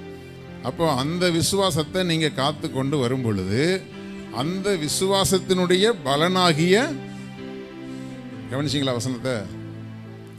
இவ்வளோ காலம் நீங்கள் அதாவது நீங்கள் சில பேர் சொல்கிறாங்க நான் ரட்சிக்கப்பட்டேன். ரட்சிக்கப்பட்டவங்களாம் சத்தமாக ஒரு அல்லேலூயா சொல்லுங்கள். ஆனால் அனுதினமும் ரட்சிக்கப்படுகிறோம். இன்னொன்று சொல்கிற முடிவு பரியந்தம். அப்போ ஃபைனலாக நீங்கள் ரட்சிக்கப்பட்டீங்கன்னு சர்டிஃபிகேட் எங்கே கிடைக்குதுன்னா பரலோகத்தில் தான் கிடைக்குது. ஆனால் நம்ம என்ன சொல்கிறோம், நாங்கள் ரட்சிக்கப்பட்டோம். அல்லேலூயா. அது எப்போ கிடைக்கும்னா உங்களுடைய விசுவாசத்தினுடைய பலனாக அது உங்களுக்கு ஆத்தும ரட்சிப்பு அங்கே கிடைக்கும். இப்போ ரட்சிக்கப்பட்டோம், அதோட ஃபினிஷ் ஆயிடுச்சு. ரட்சிக்கப்பட்டதுன்னா பொதுவாக என்ன நினைக்கிறாங்கன்னா சாமியை மாற்றுறது. முன்னாடி அந்த சாமியை கும்பிட்டேன், இப்போ இந்த சாமியை கும்பிட்டேன். சாமி மாற்றுறது இல்லை. அல்லேலூயா. ஆமாம், அவர் தெய்வங்கிற ஸ்தானத்தில் அவர் இருக்கார். ஸ்தானத்துக்கு நம்ம வந்தோம், அதுதான் சத்தியம். அல்லேலூயா. இப்போ அந்த ஸ்தானத்தை கடைசி வரைக்கும் காத்துக்கொண்டு அந்த விசுவாசத்தின் பலனாகிய ரட்சிப்பை நாம் பெற்றுக்கொள்கிறோம். அந்த ரட்சிப்பு எப்படிப்பட்டதுன்னா இவ்வளவு பெரிதான ரட்சிப்பு. அதை குறித்து கவலையே இல்லாமல் இருந்து நம்ம கவலையெல்லாம் சம்பாதிக்கணும் சேர்க்கணும், சம்பாதிக்கணும் சேர்க்கணும். அதில் வேற போட்டி, அவனை விட அவளை விட. இது இந்த குடும்பத்துக்குள்ளே இருக்கிற விஷயம். அன்னைக்கு எங்கள் அக்கா ஒருத்தி இப்படி சொல்லிட்டு போயிட்டா, விடக்கூடாது. அல்லேலூயா. வந்து இந்த மாதிரி விசுவாசத்தில் பேசும்போது இதெல்லாம் பார்க்கும்போது இவரை விட நான் விசுவாசத்தில் என்ன செய்யணும், அப்படி போட்டி போட்டிங்கன்னா சந்தோஷமான விஷயம். அல்லேலூயா. அவன் வந்து 1/4 கிரவுண்டில் வீட்டை கட்டிட்டா, நான் அட்லீஸ்ட் 1/2 கிரவுண்ட்லேயாவது நான் வீட்டை கட்டலன்னா பாரு. இதுவா போட்டி? இதுக்கு பேர் ஆரோக்கியமான போட்டியே இல்லை. அல்லேலூயா.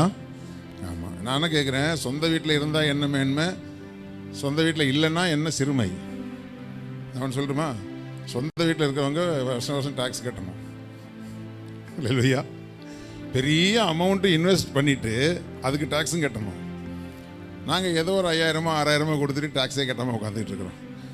அல்லேலூயா. ஒரு பெருமையும் கிடையாது, ஒரு சிறுமையும் கிடையாது. ஆனால் உங்களுக்குள்ள ஆத்தும அந்த விசுவாசத்துடைய பலனாகிய ரட்சிப்பு உங்களுக்குள்ள இருக்குதாங்கிறத மட்டும் காத்து கொள்ளுங்க. இவ்வளவு பெரிதான ரட்சிப்பை குறித்து கவலை. அதாவது ஒரு அழிஞ்சு போகிற பொண்ணுக்கு நீங்கள் கொடுக்குற பாதுகாப்பு, பீரோவை திறந்து அதுக்குள்ள ஒரு லாக்கர், அந்த லாக்கருக்குள்ள ஒரு லாக்கர், அவ்வளோ பாதுகாக்கிறீங்களே. விலையேறப்பட்ட ரட்சிப்பை எவ்வளோ பாதுகாக்கணும். அதை திருடுறதுக்கு பிசாசு எங்கெங்கெல்லாம் நமக்கு கண்ணி வைக்கிறான் தெரியுமா? அல்லேலூயா. ஆமாம், அதெல்லாம் நம்ம கண்டுபிடிச்சி அவைகளில் சிக்காதபடிக்கு கர்த்தர் நம்ம வேலி அடைத்து காத்து கொள்ளும்படி அவருடைய வேலிக்குள்ளே நம்ம இருக்கணும். ஆமென். அதனால் அவரை வருத்தும் வழியில் நடந்தால் என்னை திருத்த வேண்டும் தேவா, கருத்தோடு உமது வசனம் கற்றுத்தந்து நடத்த வேண்டும். இந்த ஒரு சரணத்தை மட்டும் பாடணும்னு கர்த்தர் நடத்துகிறபடினால எல்லாரும் அப்படி கொஞ்சம் ஒரு நிமிஷம் எழுந்து நிற்கலாம். ஹல்லேலூயா. உம்மை நாடி தேடும் மனிதர் உம்மில் மகிழ்ந்து களி கூறட்டும். என் பார்வை சிந்தையெல்லாம் நீங்கள் காட்டுற பாதையில் தான் இருக்கணும் ஆண்டவரே. என் சொல்லும் செயலும் எல்லாம் உம் சித்தம் செய்வதில் தான் இருக்கணும் ஆண்டவரே. ஹல்லேலூயா, ஹல்லேலூயா, ஹல்லேலூயா. உம்மை வருத்தும் வழியில் நடந்தால் என்னை திருத்த வேண்டும் தேவா. உம்மை வருத்தும் வழியில் நடந்தால் என்னை திருத்த வேண்டும் தேவா.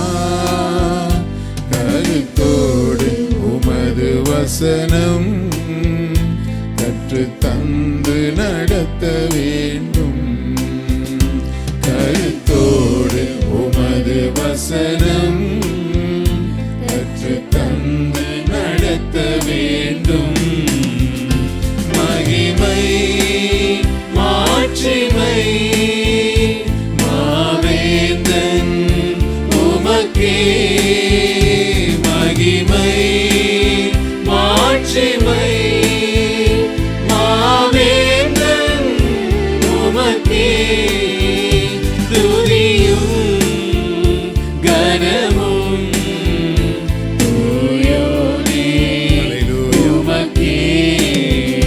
துதியும் கனமும் தூயோனே உமக்கே. என் பார்வை சிந்தையெல்லாம் நீர் காட்டும் பாதையில் தான். கொடுத்து என் பார்வை சிந்தையெல்லாம்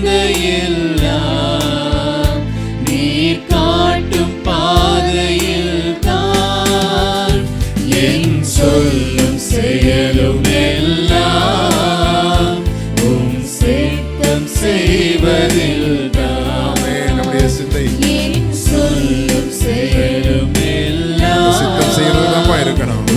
சித்தம் செய்ய எல்லாம் அப்படியே கரங்களை வைத்து ஆண்டவருக்கு மகிமை செலுத்தி மகிமை மாட்சிமை மாவேந்தன் உமக்கே மகிமை மாட்சிமை மாவேந்தன் உமக்கே துதியும் கனமும் தூயோனே உமக்கே துதியும் கனமும் தூயோனே உமக்கே உம்மை நாடி தேடும் மனிதர் உம்மில் மகிழ்ந்து களி கூறட்டும் உம்மை நாடி தேடும் மனிதர்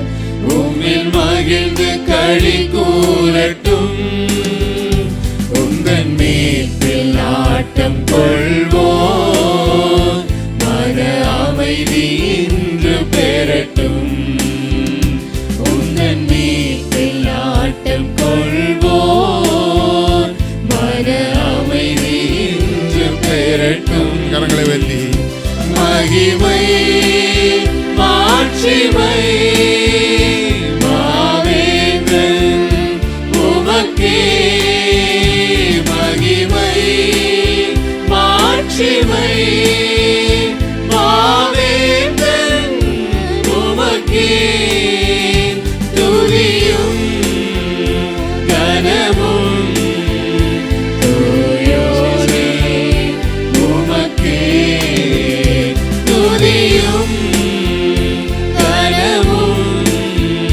தூயோனே உந்தன் வேதம் எனது உணவு நன்றி கீதம் இரவின் கனவு உந்தன் வேதம் எனது உணவு நன்றி கீதம் இரவின் கனவு உந்தன் பாதம் போதும் எனக்கு அதுதானே அணையா விளக்கு உந்தன் பாதம் எனக்கு போதும் ஆண்டவரே. எப்போதும் உடைய சமூகத்தில் காத்திருக்கிற ஒரு ஆண்டவரே பேரின்பத்தை தந்து எங்களை வழி நடத்துங்கப்பா. மகிமை மாட்சிமை மாவேந்தன் உமக்கே மகிமை மாட்சிமை மாவேந்தன் உமக்கே துதியும் எல்லா துதியும் கனமும் தூயோனே உமக்கே, உமக்கே உமக்கே எல்லா கனமும் மகிமை செலுத்துகிறோம் அப்பா. கனமும் தூயோனே உமக்கே Hallelujah, hallelujah, hallelujah, hallelujah, hallelujah. தேவாதி தேவனே ஆண்டவரே, பொக்கிஷமாக ஆண்டவரே எங்களுக்கு ரட்சிப்பை தந்திருக்கிறீர் ஆண்டவரே. இந்த ரட்சிப்புக்கு பின்னணியத்தில் ஆண்டவரே உம்முடைய ஜீவன் இருக்கிறது, உம்முடைய தியாகம் இருக்கிறது ஆண்டவரே, உம்முடைய அன்பு இருக்கிறது. அந்த அன்பினுடைய வெளிப்பாடாக உம்மையே ஜீவ பலியாய் தந்து ஆண்டவரே எங்கள் ஆத்மாவை அழிவுக்கு விலக்கி மீட்டும்படியாய் ஆண்டவரே எங்களுக்கு ரட்சிப்பை தந்திருக்கிறீர். அந்த ரட்சிப்பை குறித்து நாங்கள் கவலையற்றிருப்போமானால் தேவ பிள்ளைகளே, அந்த ரட்சிப்புல வளரணும்னு என்னைக்காவது பிரயாசப்பட்டிருக்கிறோமா? அந்த விசுவாசத்துல வளரணும்னு என்னைக்காவது பிரயாசப்பட்டிருக்கிறோமா? ஹல்லேலூயா, ஹல்லேலூயா. வேத வசனத்தை கேட்கிறதுலையும் கை கொள்ளுகிறதுலையும் நம்ம அதற்காக நம்ம பிரயாசம் எடுத்திருக்கிறோமா? ஹல்லேலூயா. சோம்பேறியினுடைய வயலையும் மதீனனுடைய திராட்சை தோட்டத்தையும் நான் கடந்து போனேன். அது வெறும் முள்ளுக்காடாய் இருந்தது, அதனுடைய முகத்தை காஞ்சொறி மூடி இருந்ததுன்னு சொல்லப்பட்டிருக்கிறபடி தேவனுடைய பிள்ளைகளை, நமக்கு ஒரு திராட்சை தோட்டத்தை ஆண்டவர் கொடுத்திருக்கிறார். ஹல்லேலூயா, ஹல்லேலூயா, ஹல்லேலூயா. அந்த திராட்சை ரசம் பெருகி கொண்டிருக்கும்படியாக, ஒரு திராட்சை செடி வளர்ந்து அது கனி கொடுக்கும் பொழுது அதிலே திராட்சை ரசம் பெருகி கொண்டே இருக்கும். அதே போல இயேசு கிறிஸ்துவனுடைய ரத்தம் நமக்கு மீட்டு கொடுத்த அவருடைய தோட்டமாகிய திருச்சபையில் ஹல்லேலூயா அது பராமரிக்கப்பட வேண்டும். ஒரு சோம்பேறியினுடைய தோட்டத்தை போல, திராட்சை தோட்டத்தை போல இருக்கக்கூடாது. அது வெறும் முள்ளுக்காடாக இருக்கக்கூடாது. அதனுடைய முகத்தை, அதனுடைய நிலத்தை காஞ்சொறி மூடின நிலைமையில் இருக்கக்கூடாது. உங்கள் ரட்சிப்பை நீங்கள் பராமரிக்கிறீங்களா? ஹல்லேலூயா, ஹல்லேலூயா, ஹல்லேலூயா. நீ பராமரிக்கப்பட்ட ஒரு தோட்டத்தை போல. ஹல்லேலூயா, ஹல்லேலூயா, ஹல்லேலூயா. ஸ்தோத்திரம், ஸ்தோத்திரம், ஸ்தோத்திரம். நீ வேலி அடைக்கப்பட்ட தோட்டமும் முத்திரிக்கப்பட்ட ஒரு கிணறுமாய் உன்னை அந்த வேலிக்குள்ளாக வைத்து காத்து உன் ரட்சிப்பை நீ பராமரிக்கணும். அதை குறித்து கவலையே இருக்காது சில பேருக்கு. அந்த கவலையற்று இருப்போமானால் வரும் தண்டனைக்கு எப்படி தப்பிக்கொள்ள முடியும்? ஹல்லேலூயா, ஹல்லேலூயா. நீங்கள் உங்களுடைய ரட்சிப்பில் நீங்கள் கவனமாக இருங்க. உங்களுக்கு என்ன வேணுமோ அதை அவர் கொடுப்பாருங்க. எந்த தகப்பனும் தான் பிள்ளை சீர்கெட்டு போய் ஒரு பொருளாதாரத்தில் வளர்ச்சி இல்லாமல் இருக்கணும்னு எந்த தகப்பனும் யோசிக்க மாட்டான். பொல்லாதவர்களாகி நீங்கள் உங்கள் பிள்ளைகளுக்கு நல்ல ஈவுகளை கொடுக்க அறிஞ்சிருக்கீங்களே. ஹல்லேலூயா. உலகத்தில் சேர்க்கறது, சம்பாதிக்கிறது தான் ஒரு காரணம்னா, தேவ பிள்ளைகளை உங்கள் அப்பா அதை கொடுப்பார். நம்ம அப்பா அதை கொடுப்பார். அவருக்கு தெரியும் நம்ம தரித்திரத்தோடு இருக்கக்கூடாதுன்னு அவருக்கு தெரியும். ஹல்லேலூயா. உலகத்தில் தலை குனிஞ்சு நம்ம போகக்கூடாதுங்கிறது அவருக்கு தெரியும். ஹல்லேலூயா. ஏற்ற காலத்திலே அவர் உங்களை உயர்த்தும்படி அவருடைய பலத்த கரத்துக்குள்ளே நீங்கள் அடங்கி இருங்க. அவர் கொடுத்த ரட்சிப்பை பாதுகாத்து கொள்ளுங்க. ஹல்லேலூயா, ஹல்லேலூயா. அவர் மீண்டும் வந்து நம்மை சந்திக்கும் பொழுது ஹல்லேலூயா அவர் கொடுத்த ரட்சிப்பை நாம் பெருக பண்ணி இருக்க வேண்டும். ஹல்லேலூயா, ஹல்லேலூயா. அந்த ரட்சிப்பில் நான் பெருகுகிறேனான்னு பாருங்க. உலக பிரகாரமான நன்மைகளில் கர்த்தர் உங்களை பெருக பண்ணுவார். ஹல்லேலூயா. உங்களை ஒரு நாளும் தரித்திரமாக வைக்கவே மாட்டார் ஆண்டவர். ஹல்லேலூயா. எல்லாரும் 2 கரங்களை உயர்த்தி, ஆண்டவரே இவ்வளவு பெரிதான ரட்சிப்பை குறித்து நான் எப்பொழுதும் அக்கறையோடு இருக்கணும்ப்பா. வாயை திறந்து சொல்லுங்க ஆண்டவரே. அதை குறித்த அக்கறை, அதை குறித்த பராமரிப்பு ஆண்டவரே, அதை குறித்து ஆண்டவரே. ஒரு தோட்டம், ஒரு வயல் வேலை செய்கிறவங்க காலையிலே எழுந்திரிச்சு போய் அதுக்குரிய வேலைகளை செய்கிறாங்க. காலைதோறும் அவருடைய சமூகத்தில் காத்திருந்து ஆண்டவரை தேடுகிறதான ஒரு பிள்ளைகளாய். ஹல்லேலூயா. ஒவ்வொருவரும் உங்களுடைய திராட்சை தோட்டத்தை நீங்கள் பராமரித்து தோட்டக்காரர் வரும் பொழுது நல்ல கனிகளை அவரிடத்தில் ஒப்படைக்க வேண்டுமே. ஹல்லேலூயா. நல்ல கனி கூடாத மரமெல்லாம் வெட்டுண்டு அக்னியில் போடப்படும் சொன்னார். நீங்கள் அப்படிப்பட்ட கனி கொடுக்கிற பிள்ளைகளாய். ஹல்லேலூயா. யோவான் சொன்னார், மனம் திரும்புதலுக்கு ஏற்ற கனிகளை கொடுங்க. நீங்கள் மனம் திரும்பி இருக்கீங்கன்னா அதுக்குரிய கனிகள் உங்களிடத்தில் இருக்கணும். ரட்சிக்கப்பட்டிருக்கிறேன்னு சொன்ன அவர் ஆவிக்குரிய சபையில் நான் அங்கத்தினராக இருக்கிறேன்னா அதுக்குரிய கனிகள் இல்லைன்னா ஏமாந்து போயிடுவோம். தேவனுடைய பிள்ளைகளை நம்மை நாமே வஞ்சிக்கிறவர்களாக இருப்போம். நான் சரியாக தான் இருக்கிறேன்னு சொல்லி நம்ம வஞ்சிக்கிறவர்களாக இருப்போம். ஒவ்வொரு நாளும் நம்மை நாமே நிதானித்து அறிந்து, போன வாரம் இருந்த தவறு இந்த வாரம் இருக்கக்கூடாது. நேற்று நடந்த ஒரு தவறு இன்னைக்கு நம்ம வாழ்க்கையில் இருக்கக்கூடாது. அதுதான் நமக்குள்ளே இருக்கக்கூடிய அந்த இம்ப்ரூவ்மெண்ட், அந்த வளர்ச்சி. அதை நம்ம குறித்து அக்கறை உள்ளவர்களாக இருப்போம். ஹல்லேலூயா. கொஞ்சம் நேரம் ஆயிடுச்சு. ஹல்லேலூயா, ஹல்லேலூயா. அதுக்காக தயவு செஞ்சு வருத்தப்படாதீங்க. கேட்ட வசனத்தின்படி நம்ம செய்கிறவர்களாக இருந்தால் தான் நம்ம நற்குணசாலிகளாக இருப்போம் என்று வேதம் சொல்லுகிறது. ஆண்டவரே எங்களை நற்குணசாலிகளை மாற்றுங்க. ஆவிக்குரிய தரம் எங்களுக்குள்ள இன்னும் பெருகணும். எங்களுடைய பரிசுத்தத்தின் தரம் பெருகணும்.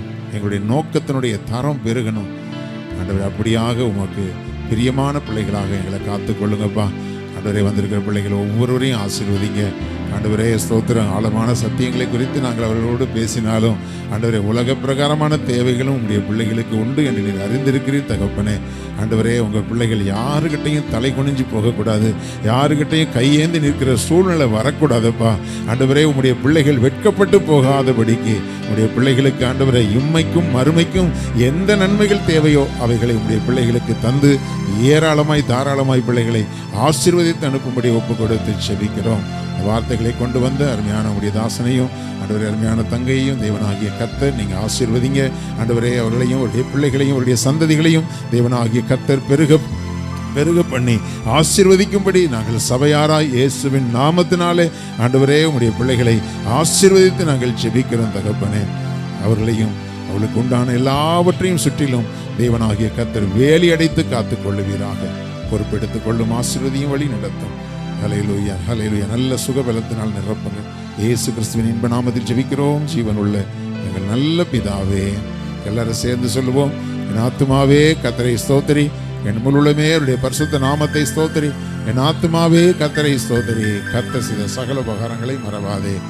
ஆமென். நம்முடைய கர்த்தராகிய இயேசு கிறிஸ்துவின் கிருபையும் பிதாவாகிய தேவனுடைய அன்பும் பரிசுத்த ஆவியானுடைய அந்யோன்ய ஐக்கியமும் மீண்டும் என்றும் சதா காலங்களிலும் அவருடைய வருகை மட்டும் நம் அனைவரோடும் தங்கியிருப்பதாக. ஆமென், ஆமென். ஆண்டவர்களை ஆசீர்வதிப்பார்.